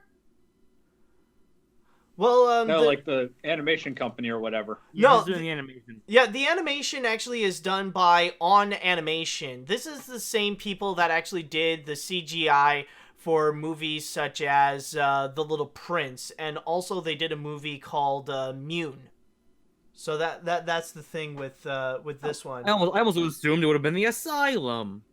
Oh man. Well, okay. No, it's not nearly as bad as The Asylum. Yeah. Come on. Well, not the animation quality. Okay, yeah, because I will give it the animation quality. It's not too bad, but I will say though there is something about it that it's just there's something that's not as good about this animation than it is in the Lego Movie, because it's actually something that we did bring up when we first started this trailer, is actually regarding the limitations of the toys. It does seem like it would go with it, but it's not really committed to it. You know, like when you look at the Lego Movie, for example, the movements of the Legos, they're only limited to how Legos would go and normally move, and that's pretty much it, other than the faces where like that would be fully animated. This one though, it's like it tries sometimes to be limited with how with the real toys themselves can move, but then you see them do things like how they would bend their arms, or sometimes their bodies would be a little more flexible. So like even at that, even as like animation wise, it's kind of hard to sell me that these are living toys, and they just end up feeling more like anime, like just cartoon characters. So even at that, the animation, like, I'm not going to say it's bad, but yeah, it's just, we have seen examples of how it's done way better. And then, yeah, well, I mean, as you were talking about, like, how it's not fully limiting into the limitations of the toys themselves. I didn't see Lego Ninjago movie, but I know Sol did a review of it, and she, like, pointed out that the limitations weren't there. Yeah, no, that is definitely true. I mean, it's not like, I think the Lego movie kind of did what could be done with limitations of toys, and everything else, it's like, okay, there's just too much that we want to do that we can't fully go into the limitations of the toys anymore. Maybe. I don't know. It's just that I feel like looking at this, and I don't know. it's just... For me, it's just like, I don't want to say that just because this is an obvious attempt at trying to be the Lego movie means that it's not going to be that good and that's going to fail. Like, when I first heard about the Lego movie, I was just like, there's no way that this is going to be legitimately good. It's just going to be bonkers off the wall good, but then it ended up being legitimately good. How much you want to bet this movie's going to have no real heart to it? The thing that Lego movie surprisingly had. That is true. I mean, like, you could definitely be right, because keep in mind, this is just a teaser trailer, and, like, who knows, maybe it will actually have some legitimate surprises when the movie would come out. So, it's just so far, with this teaser trailer, it's not leaving a good first impression, and I think that's the key thing about what's going on here, is that Playmobil is not leaving out a good first impression, and it's honestly noticeable with how people are reacting to it. Well, I mean, the other thing is just like Playmobil is a much more limited appeal toy that there is, as opposed to like Legos. Like last year, this toy store that I used to go to all the time when I was a kid, they went out of business because Amazon killed them, unfortunately. Which, this rack that I have right here, I got this from when they were closing out. I actually have some of the things from when I was a child now in my house. Oh, wow. But the thing is, like, the Playmobil, they were discounting it 60%, 70%, and it still just was not selling. So, I mean, Playmobil in general, some people kind of consider them the alternative to Legos. Yeah, it's just that it doesn't have a full-on creative element to it. Yeah. So the fun thing, though, is that just fun random story from when I was a kid is that I had this little Playmobil set where it was like, you come out at Christmas, it was a Playmobil Santa and sleigh. And I also had like this Playmobil Frontier set. So what I did is I took a gun from the Playmobil Frontier set and gave it to Playmobil Santa. And my mom freaked out. Santa does not have a gun. The night Santa went crazy. You created Black Christmas. Yeah. Santa's got a gun. Oh do. Santa's got a gun. Yeah, either that or trying to recreate Frontier World. Yeah, I mean, like, I remember that looking at all the different sets of Playmobil and stuff like that, like, the main thing about them is, like, it's kind of a mixture of, like, a dollhouse and Legos in a sense, where it's kind of like a combination of the two, because it's more about the sets themselves. I remember even, like, my family even has this, like, 3-story Victorian mansion that's all completely for Playmobil. So like there is a bit of an appeal more for the detailed architecture for some of the sets that they would go into. It's not necessarily to play, like, literally create your own things, like the only limit is your imagination, in the same veins of the Legos, but with Playmobil, it's more the factor that, like, you can create these well-crafted worlds that's already been done for you. Playmobil, did they have as many licensed franchises, Legos, or is it more just general worlds? I think at the It was more beginning, general worlds. yeah, like when I had them as a kid, they had more general worlds. It's only until recently that they start doing licensing stuff. Like, I remember seeing how Playmobil is starting to enter into the Funko Pop business, and they want to try to sell different kinds of characters that would have like a Playmobil look. Like I remember they would sell Back to the Future Playmobiles or stuff like that. Oh, just when you said Funko Pop, it's like, I really do not like Funko Pop. Me neither. They're just too bland. Yeah, I mean there isn't much of a point to Funko Pop. Like I only have a few, but it's not really the kind of thing that I want to make a collection out of. I don't have any. I think that they just look ugly, just too simplistic, and it's just like, we're basically, it reminds me of like the nude bumpers from Cartoon Network. That's right, taking it old school. Yeah. Yeah, like for me, I think the only ones that I really have, like the grand majority of them are just Mickey Mouse ones.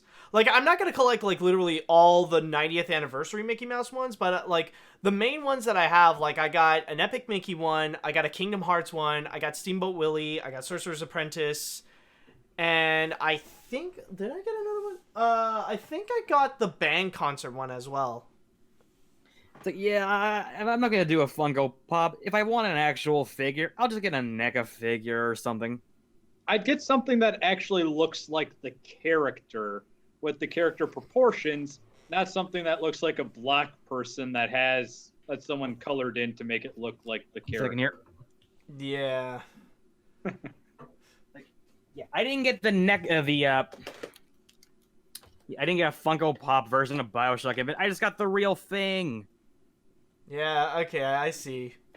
Like why would you want to have like a big blockhead Elizabeth with two giant black dots for eyes when you could just get Elizabeth? Yeah. Yeah, exactly. Oh god. Well, thank God at least like in BioShock Infinite they didn't go to that dimension. Oh no. Can't Funko say this. Pop world. Yeah, I can't say the same for Gears of War though. Can't say the same. You're right. Oh, Microsoft, why'd you do that? Yeah. Oh, you had to remind me of that. You know what I'm talking about. Oh god, they're dominating video games. I forgot about that for a good long time. Then you reminded me. Sellouts. Yeah. Sellouts. And honestly, and now they are at the point that I'm starting to see them, like, they're trying to sell them on DVDs and Blu-rays. Like, I know Smallfoot is trying to sell Funko Pops of their characters, like, bundled up with the DVD. I know DC would do that with their animated straight-to-DVD films. But yeah, like, now it's starting to spread. Like, freaking Smallfoot really wants you to have, like, a freaking Funko Pop of them. And you know what the irony of it? You know the irony with that kind of Funko Pop is that we're talking about freaking Smallfoot. Smallfoot should be the last property to even have a Funko Pop figure, because when you think of their designs, like, yeah, they got eyes. Yeah, the freaking eyes. I mean, like, you got one set where the eyes were like they look like characters out of freaking Hey Arnold, and then you got the freaking movie where the characters' eyes are like so close together, they might as well, like, they're just one step away from being Sonic the Hedgehog characters. Well, here's the thing about it. It's also just like, who would want a Funko Pop of Smallfoot? I mean, Funko Pops have such a limited appeal anyway, and those are for the giant properties. But Smallfoot's not that big of a property. I will say right now, the only people that I can really think of are like major meme fans. And the only reason why I say that is that, check it out! Look at my Funko Pop! It's Zendaya as Michi! You know, the one good thing is if you're making them, they're so easy. They're just so simple. It's like, okay, we're gonna have how is this Disney Funko Pop? Give it a blue dress. The Belle one, yellow dress. Next. Yeah, and that's the thing about it that I also really dislike about it, is that they're just so simple to make, and it's just so interchangeable. And it's like the same molds and whatnot. So exactly, it's just there's no point to them. Oh god, oh my god. Actually, I just realized, Like, hopefully there won't be, like, a Funko Pop of the Playmobil stuff. Oh no! Oh, God. Like, just combine the two forces of Playmobil and freaking Funko Pop, and then you'll get Playmobil Funko Pop of characters I don't even freaking care what I see in this trailer. Like, coming to a GameStop near you, Funko Pop Gender Bend Emmett. Oh, God. Okay, so here's the major question. What would you guys go see a Funko Pop movie? Oh, no. Oh, no. Oh, my God. Like, You're gonna get free Funko Pops in the theater. that, honestly, I feel like now, like that idea alone, it just makes me feel like Bad Ape from War of the Planet of the Apes. It's just, I hear that and I just think, oh, no. Oh no. Oh, no. Hey, Funko. Bad idea. Bad idea. Funko, if by chance you're watching this, please do that. Please don't. Dude, Don't listen to this. Listen, thing I had enough. ever. Listen, we all had enough with the Emoji Movie. I don't think we need a freaking Funko Pop movie. And I don't know if they're still making it. It's also enough that we also have a freaking Pez movie coming out. Yeah, they're still making a Monopoly movie, right? Probably, I think, yeah, I don't know. Like, I heard a few, like, some of them will be based on true stories, but, like, a main Monopoly movie, I don't freaking know. No, okay, I really want that version too. It's gonna be like business tycoons fighting each other, and every time you run out of money, someone jumps out a window. Oh yes, my, yeah. Yes. Like, you took my life, I can't take it anymore. Ah! Yeah, no, like, the biggest heartbreak... No. The biggest I would heartbreaking watch that scene... movie. The biggest heartbreaking scene will be when someone passes go, and then suddenly they land, and they're like, tax returns? No! It's gonna be, I went to jail for nothing, and I was stuck there for 20 turns. Oh, God. Like, this dice is broken. I keep getting out 3. Oh, this is great. Yeah, oh my God, but yeah, but I will say overall with Playmobil the movie, at least for me, it's not Yes, really we a were good talking about sell. Playmobil. That was what started this all. Yeah, for me, You're so little. I will say with this trailer, it's just it did leave a bad first impression. It could be possible, it could turn out to be pretty good, but so far, I really don't care about these characters, and everything just seems like the Lego movie, and it's just taking a lot of elements from other feature films. Also, Yeah, we didn't so, mention this, but most important thing of all, Adam Lambert's in it.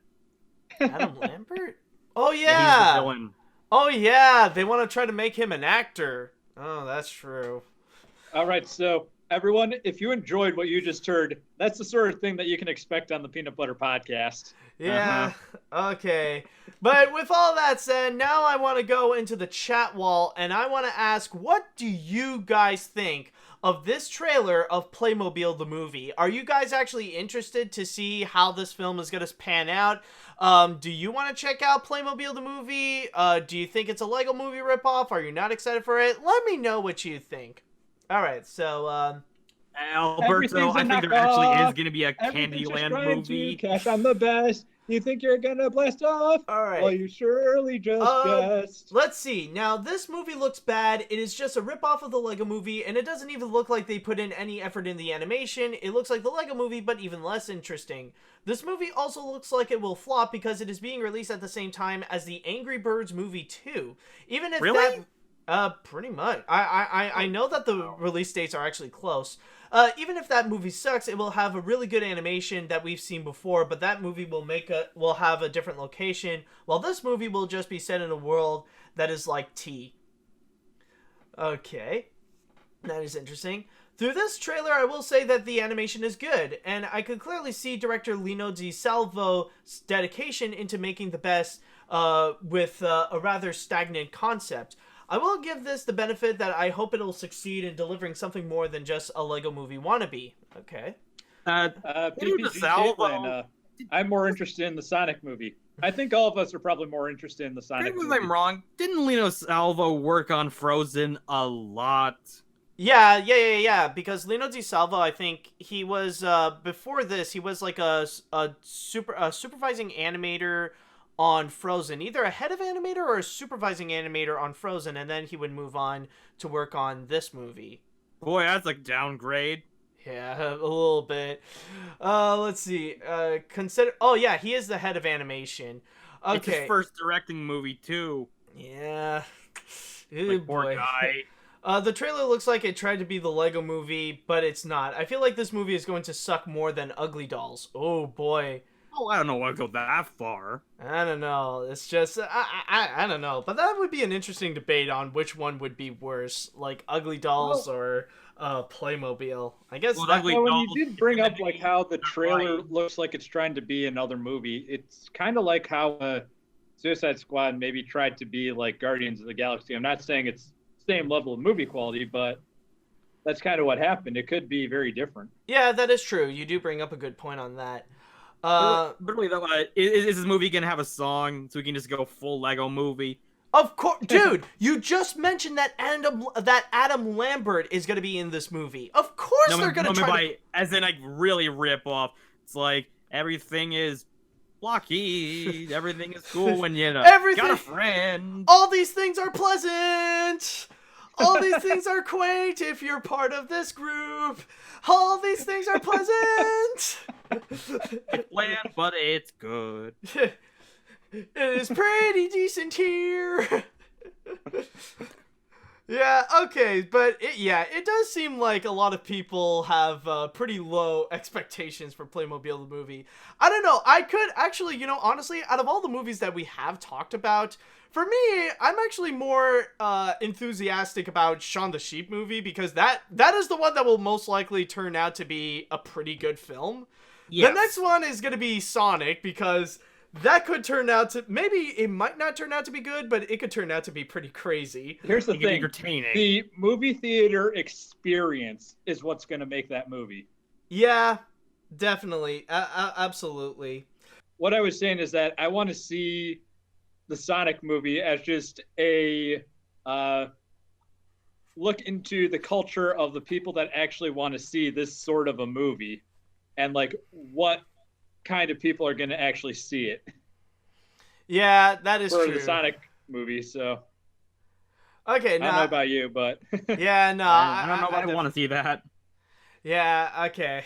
I see what you mean. But anyways, I think with that said, it is time that we shall go into the grand... I want to open this. Okay, fine. I want to go into the grand finale. Take it away for the grand finale. Very special for the grand finale because it is the logo of a very special company. You guys know who I'm talking about? Yes, let's see. Do we see Chadwell, do you know exactly what Pokey is referring to here? Let's see. No. No. So people are lost. Come on, guys. No. This is how AniMat reviews some things. No. Okay, looks like yep, Okay. I'll have to explain. Basically what it is that Pokey here actually created a documentary that is called Vidme Was Here. And Vidme is... Hashtag Vidme Was Here, the community 1 year later. Yes. Okay, that yeah, exactly. So the thing is that Pokey basically made this documentary talking about a website called Vidme. And if you don't know what Vidme is, for a few years, it was actually a video platforming website that was once a competitor against YouTube. But then literally just last year on December 15th, the website officially closed its doors. And Pokey decided to go out and ask not only me, but a few other people about their experience with Vidme. So I would like to go ahead and start things off. And by the way, W, you can go ahead and ask. You don't mind if I call you W? Like it's or Bioshock. Anyways, That's fine. Yeah. So you can ask some questions as well. But I just want to start things off by asking Pokey, why is it that you chose to go and create why did you go and create a documentary specifically on Vidme? Like, why Vidme specifically and not any other website like Blip or Dailymotion and stuff like that? Well, so the thing of why I chose Vidme is because Vidme had that giant community. It had a growing community. And there were a lot of people that I met through Vidme. And I know a lot of people, when they think about their Vidme experience, it was a very positive one, except for when they shut down. And then people are just like, oh, man. So what I want to do is I just want to capture that experience. And it really kind of hit me when I was doing this in one of the streams with my friend Surfer Selfies, who I met through Vidme. And I was just like, dude, Vidme was awesome. I got to make a documentary about this, and I'm going to get the community to talk about it. And what was it? It was like April of this year when I reached out to you and just said, hey, I'm making a Vidme documentary. Want to share your experience? Yeah. Oh my god, but it's been, oh my god, it was such a long time ago that that I actually did that. And when I watched your documentary, it was actually kind of funny to see like a major difference at the time, because you started out with using one of my videos, like one of my update vlogs when I did my introduction. It was like, hey guys, this is Matt Brunet, also known as AniMat, and then suddenly you cut into like my interview that I did with you. And holy crap, I completely forgot that my hair was so poofy back then. Like, I had a legit afro. Yeah, like, I know. It was a sudden shock. It was such a long time since I've had my hair like that, but it was kind of a massive surprise where you just went from the orange fedora and then suddenly, woof. Yeah, so it's like I knew that it was my just story. Like, the day after Vidme shut down, I uploaded this 37-minute video of me just talking about my experience. And it was just that. But then I'm like, I want to ask other people what their experience was like. I want to remember Vidme, because I don't want the memory of Vidme to die or just to be sequestered to some people talking about like, oh yeah, Vidme was cool, and just a couple of things where it's like people just briefly mention it in videos. Like, I got a thing from I Hate Everything. That's one of the clips that you see in the little montage of people saying Vidme, where it's like, I Hate Everything says, oh yeah, guys, check me out on Vidme, because Vidme, they don't kill YouTube videos and whatnot.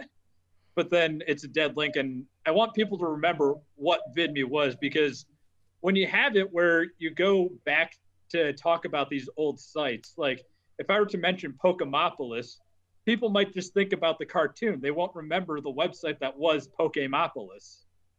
Mm-hmm. If you mention Blip, people might think, oh yeah, Nostalgia Critic, but they won't remember everything else that happened with Blip. Mm-hmm. If you mention Dailymotion, people don't really know what Dailymotion is. But Vidme, it was something that people really, really loved. And it was just like the last month when they shut down that really kind of was the bad thing. Yeah. Yeah, and also, like, it's not just me that's in there, but do you have other people, like, what are some of the other people that you have interviewed as well? So I got one of my friends whose Kids at Heart. Fun thing about that is that she basically was an hour away from where I live, and for a special event, and I'm like, well, hey, let's meet up. And we spent like 5 hours hanging out together, and there's a lot more that we filmed than just what you see in the documentary.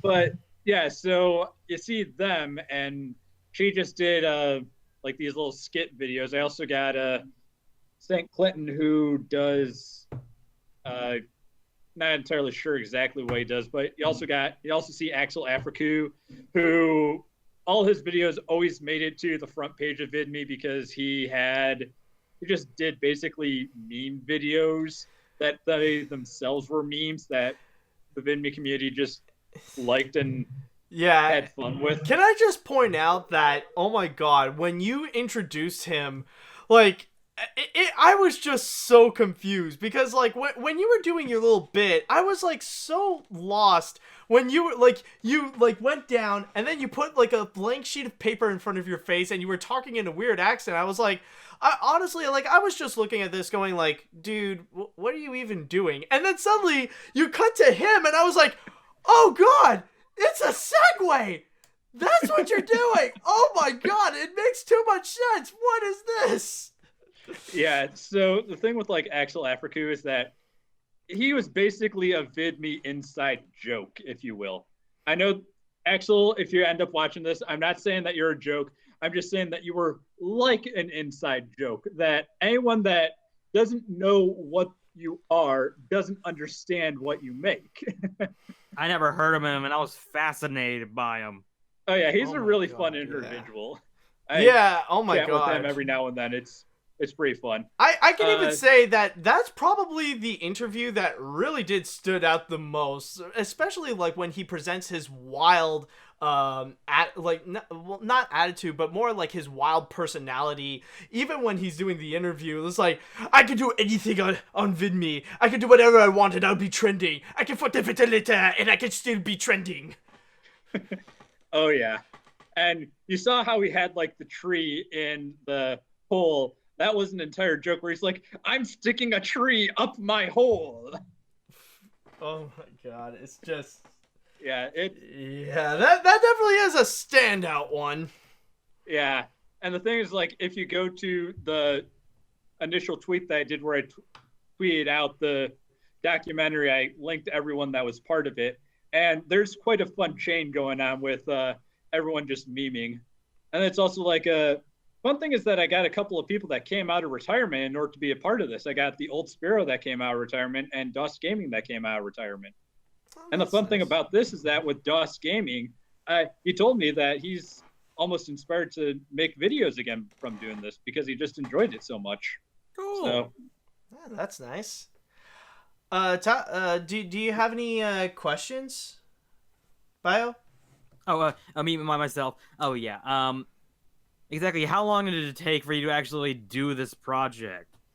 as I said, I started in April. I mean, most of it was just spent trying to get people to be a part of it, going through Internet Wayback Archives of Vidme and like trying to find people's pages that were archived and trying to reach out to them on Twitter.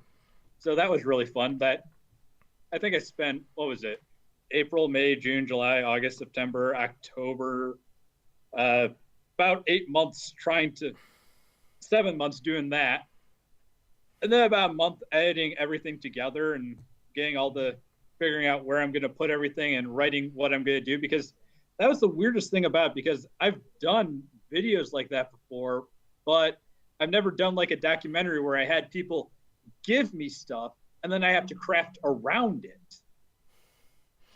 Yeah, definitely. I mean, like, when you work solo for so long and then suddenly, like, when you have other people involved, like, it's like a completely different experience. Well, it's not so much just working solo versus doing a collaborative project. It's that people just kind of gave me what they did and I had no idea how they were going to present it.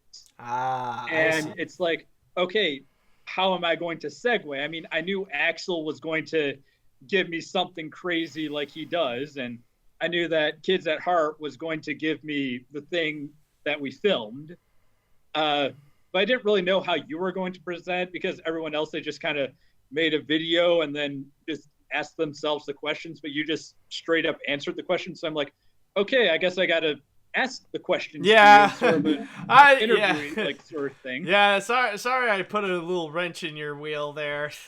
I didn't It's fine know. because it's like I also had people where their Dossie gave me like 20 minutes of stuff that I had to cut down to 5, so that was interesting.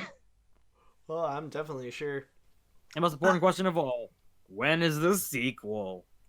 The sequel probably sometime next year if I have enough people that are interested in it. Oh crap! Are you seriously considering a sequel to this?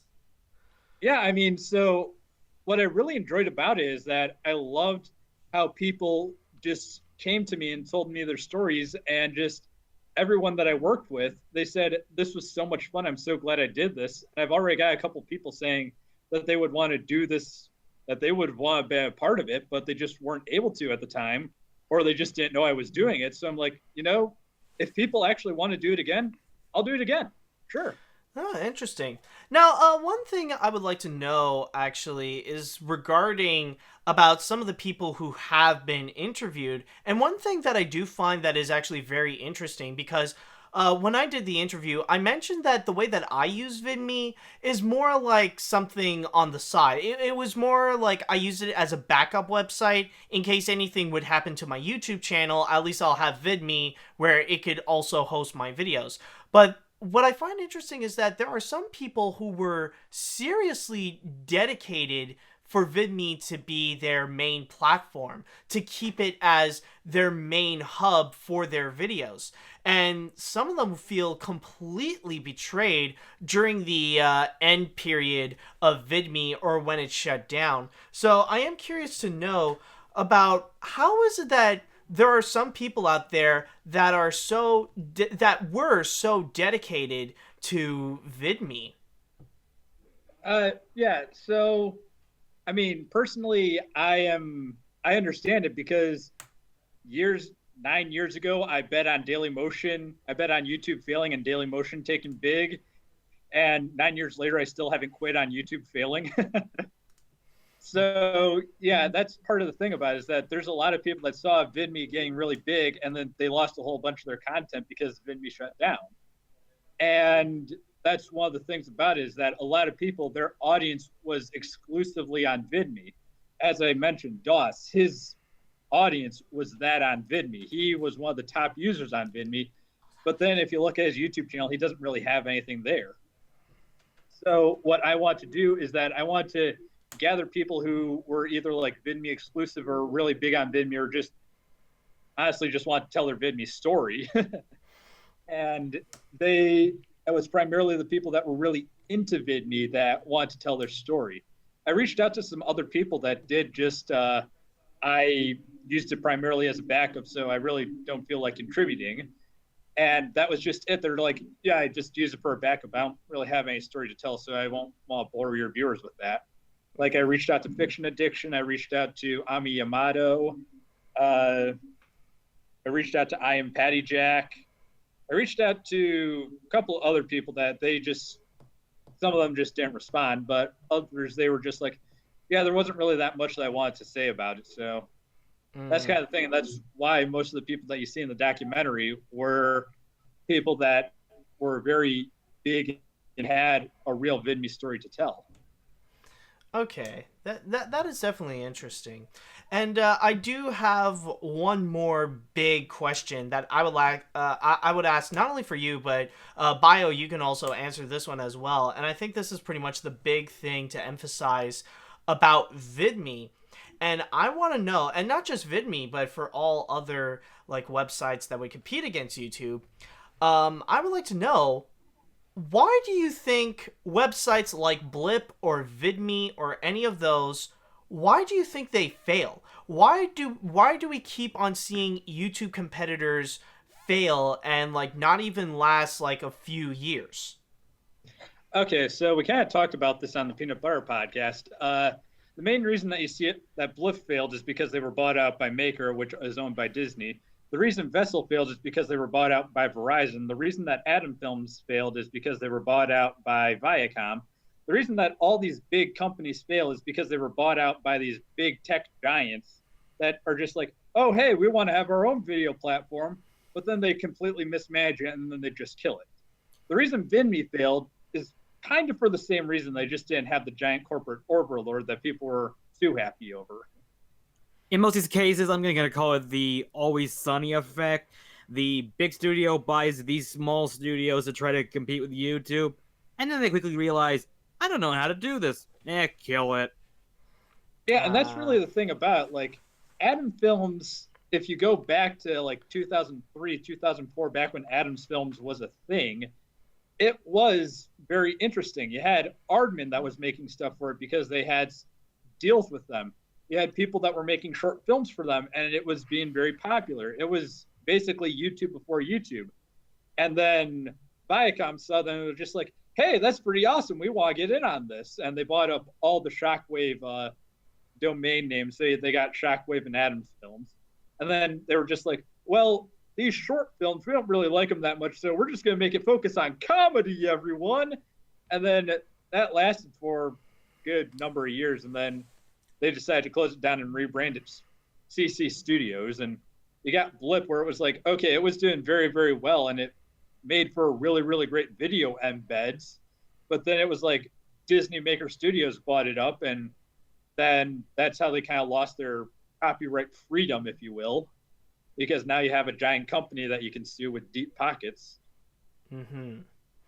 No, it is pretty interesting. And the reason why I asked that question is mainly because of how you see many YouTubers, or even the grand majority of YouTubers, where they say that they hate YouTube and that they want to one day wish that they could move out.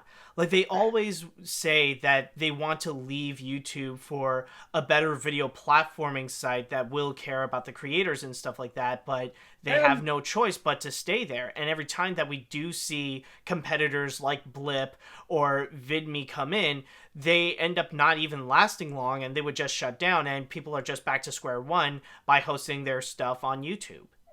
Okay, so when it comes to Blip, Blip was around for many, many, many years.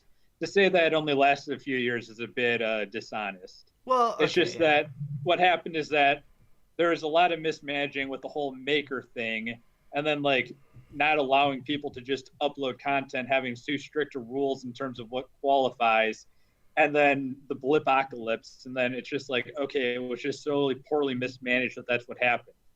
Vidme is the only one that really died after 3 years, or a really short amount of time, because it died after 3 years. It only lasted a little under 3 years, I believe. And what happened with Vidme is that, again, it was just very poorly mismanaged. They were growing so fast, but they weren't really able to find a good way to monetize everything.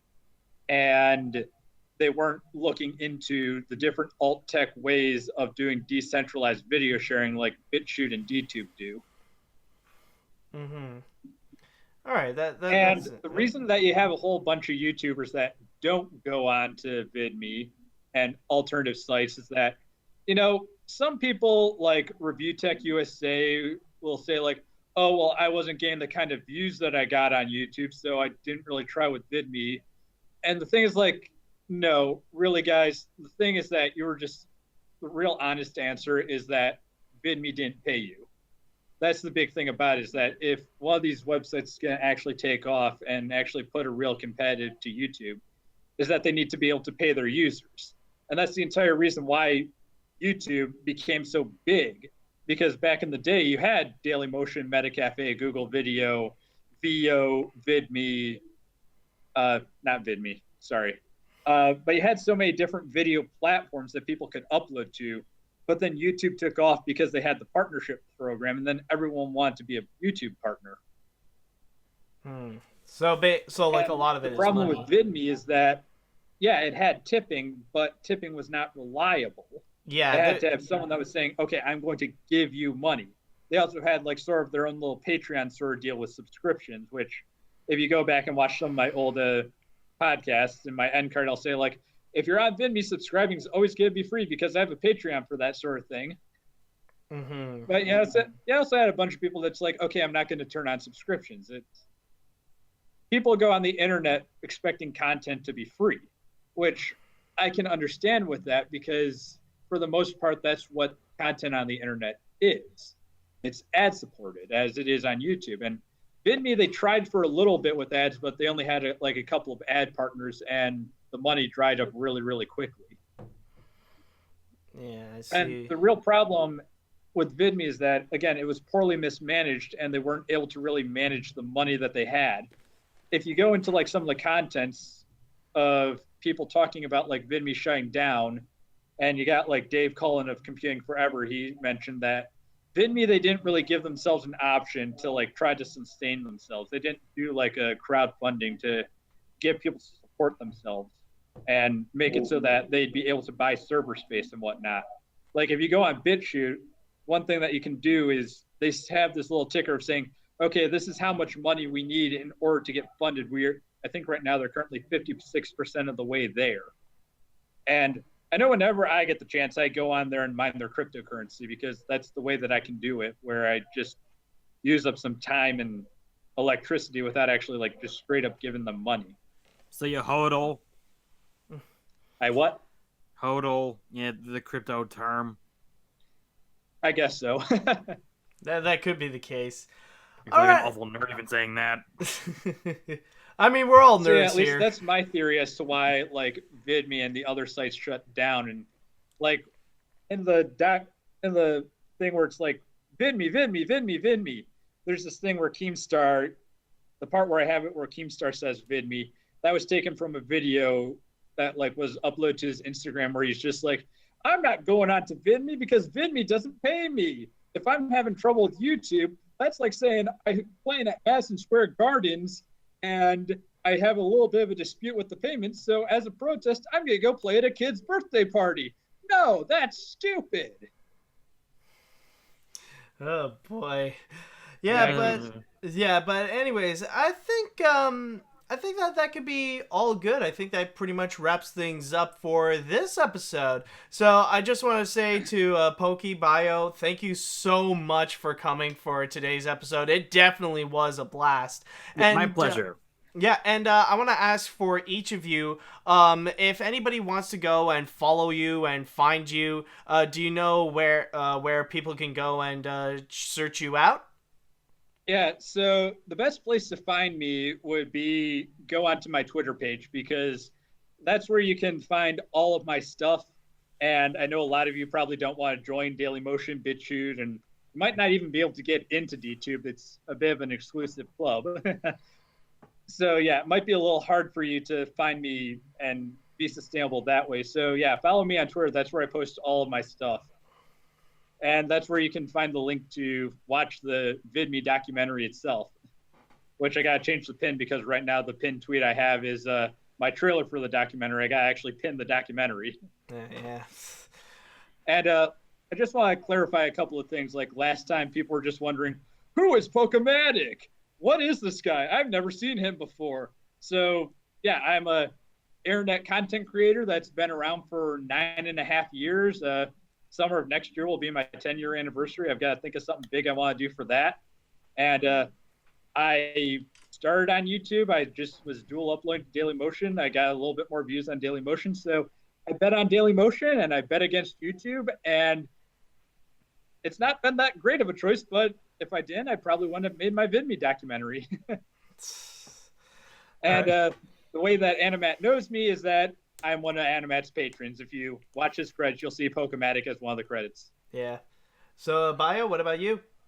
Oh, for me, I do have a Twitter account, but I use it so infrequently I may as well not even. But the way you can find me is on Facebook because I actually work for a pretty decent-sized YouTube group. There's a film journalist company called Midnight's Edge that I write videos for. Since about May. I got about 3 coming out this month, and I'm frequently on the Facebook page. Just, you'll figure out it's me because I have bio in my name. I got the 3 videos are top 5 failed DC projects, a long memorial video for Stan Lee that I helped edit and write a little bit of, and what was it, the third one? Oh, and the entire history of Superman as a character, comic, and film. Okay. Pretty interesting. Yeah, I also have like a personal forum where I can chat with friends. It's originally like a Telltale Walking Dead forum, but it's mostly anything and goes now. Which, shout out to those guys. They know who they are. Midnight's Edge. Tom and Rob, if you're listening to this, great job over there. Oh, and because I promised somebody this, to my good gym buddies, Rachel, you're doing great. That was the promise I made today.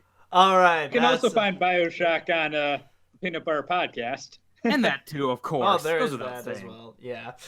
All right. So with that said, I just want to say thank you guys for coming, and thank you guys for watching. And we will be coming back for next week for more crazy scenarios and more crazy animation stories coming up. So I just want to say thank you guys so much for watching, and until next time, see you later, dudes. This has been Pokematic signing off, and bye-bye. This is good BioShock MNWD, and good night, everybody. Thanks for coming out.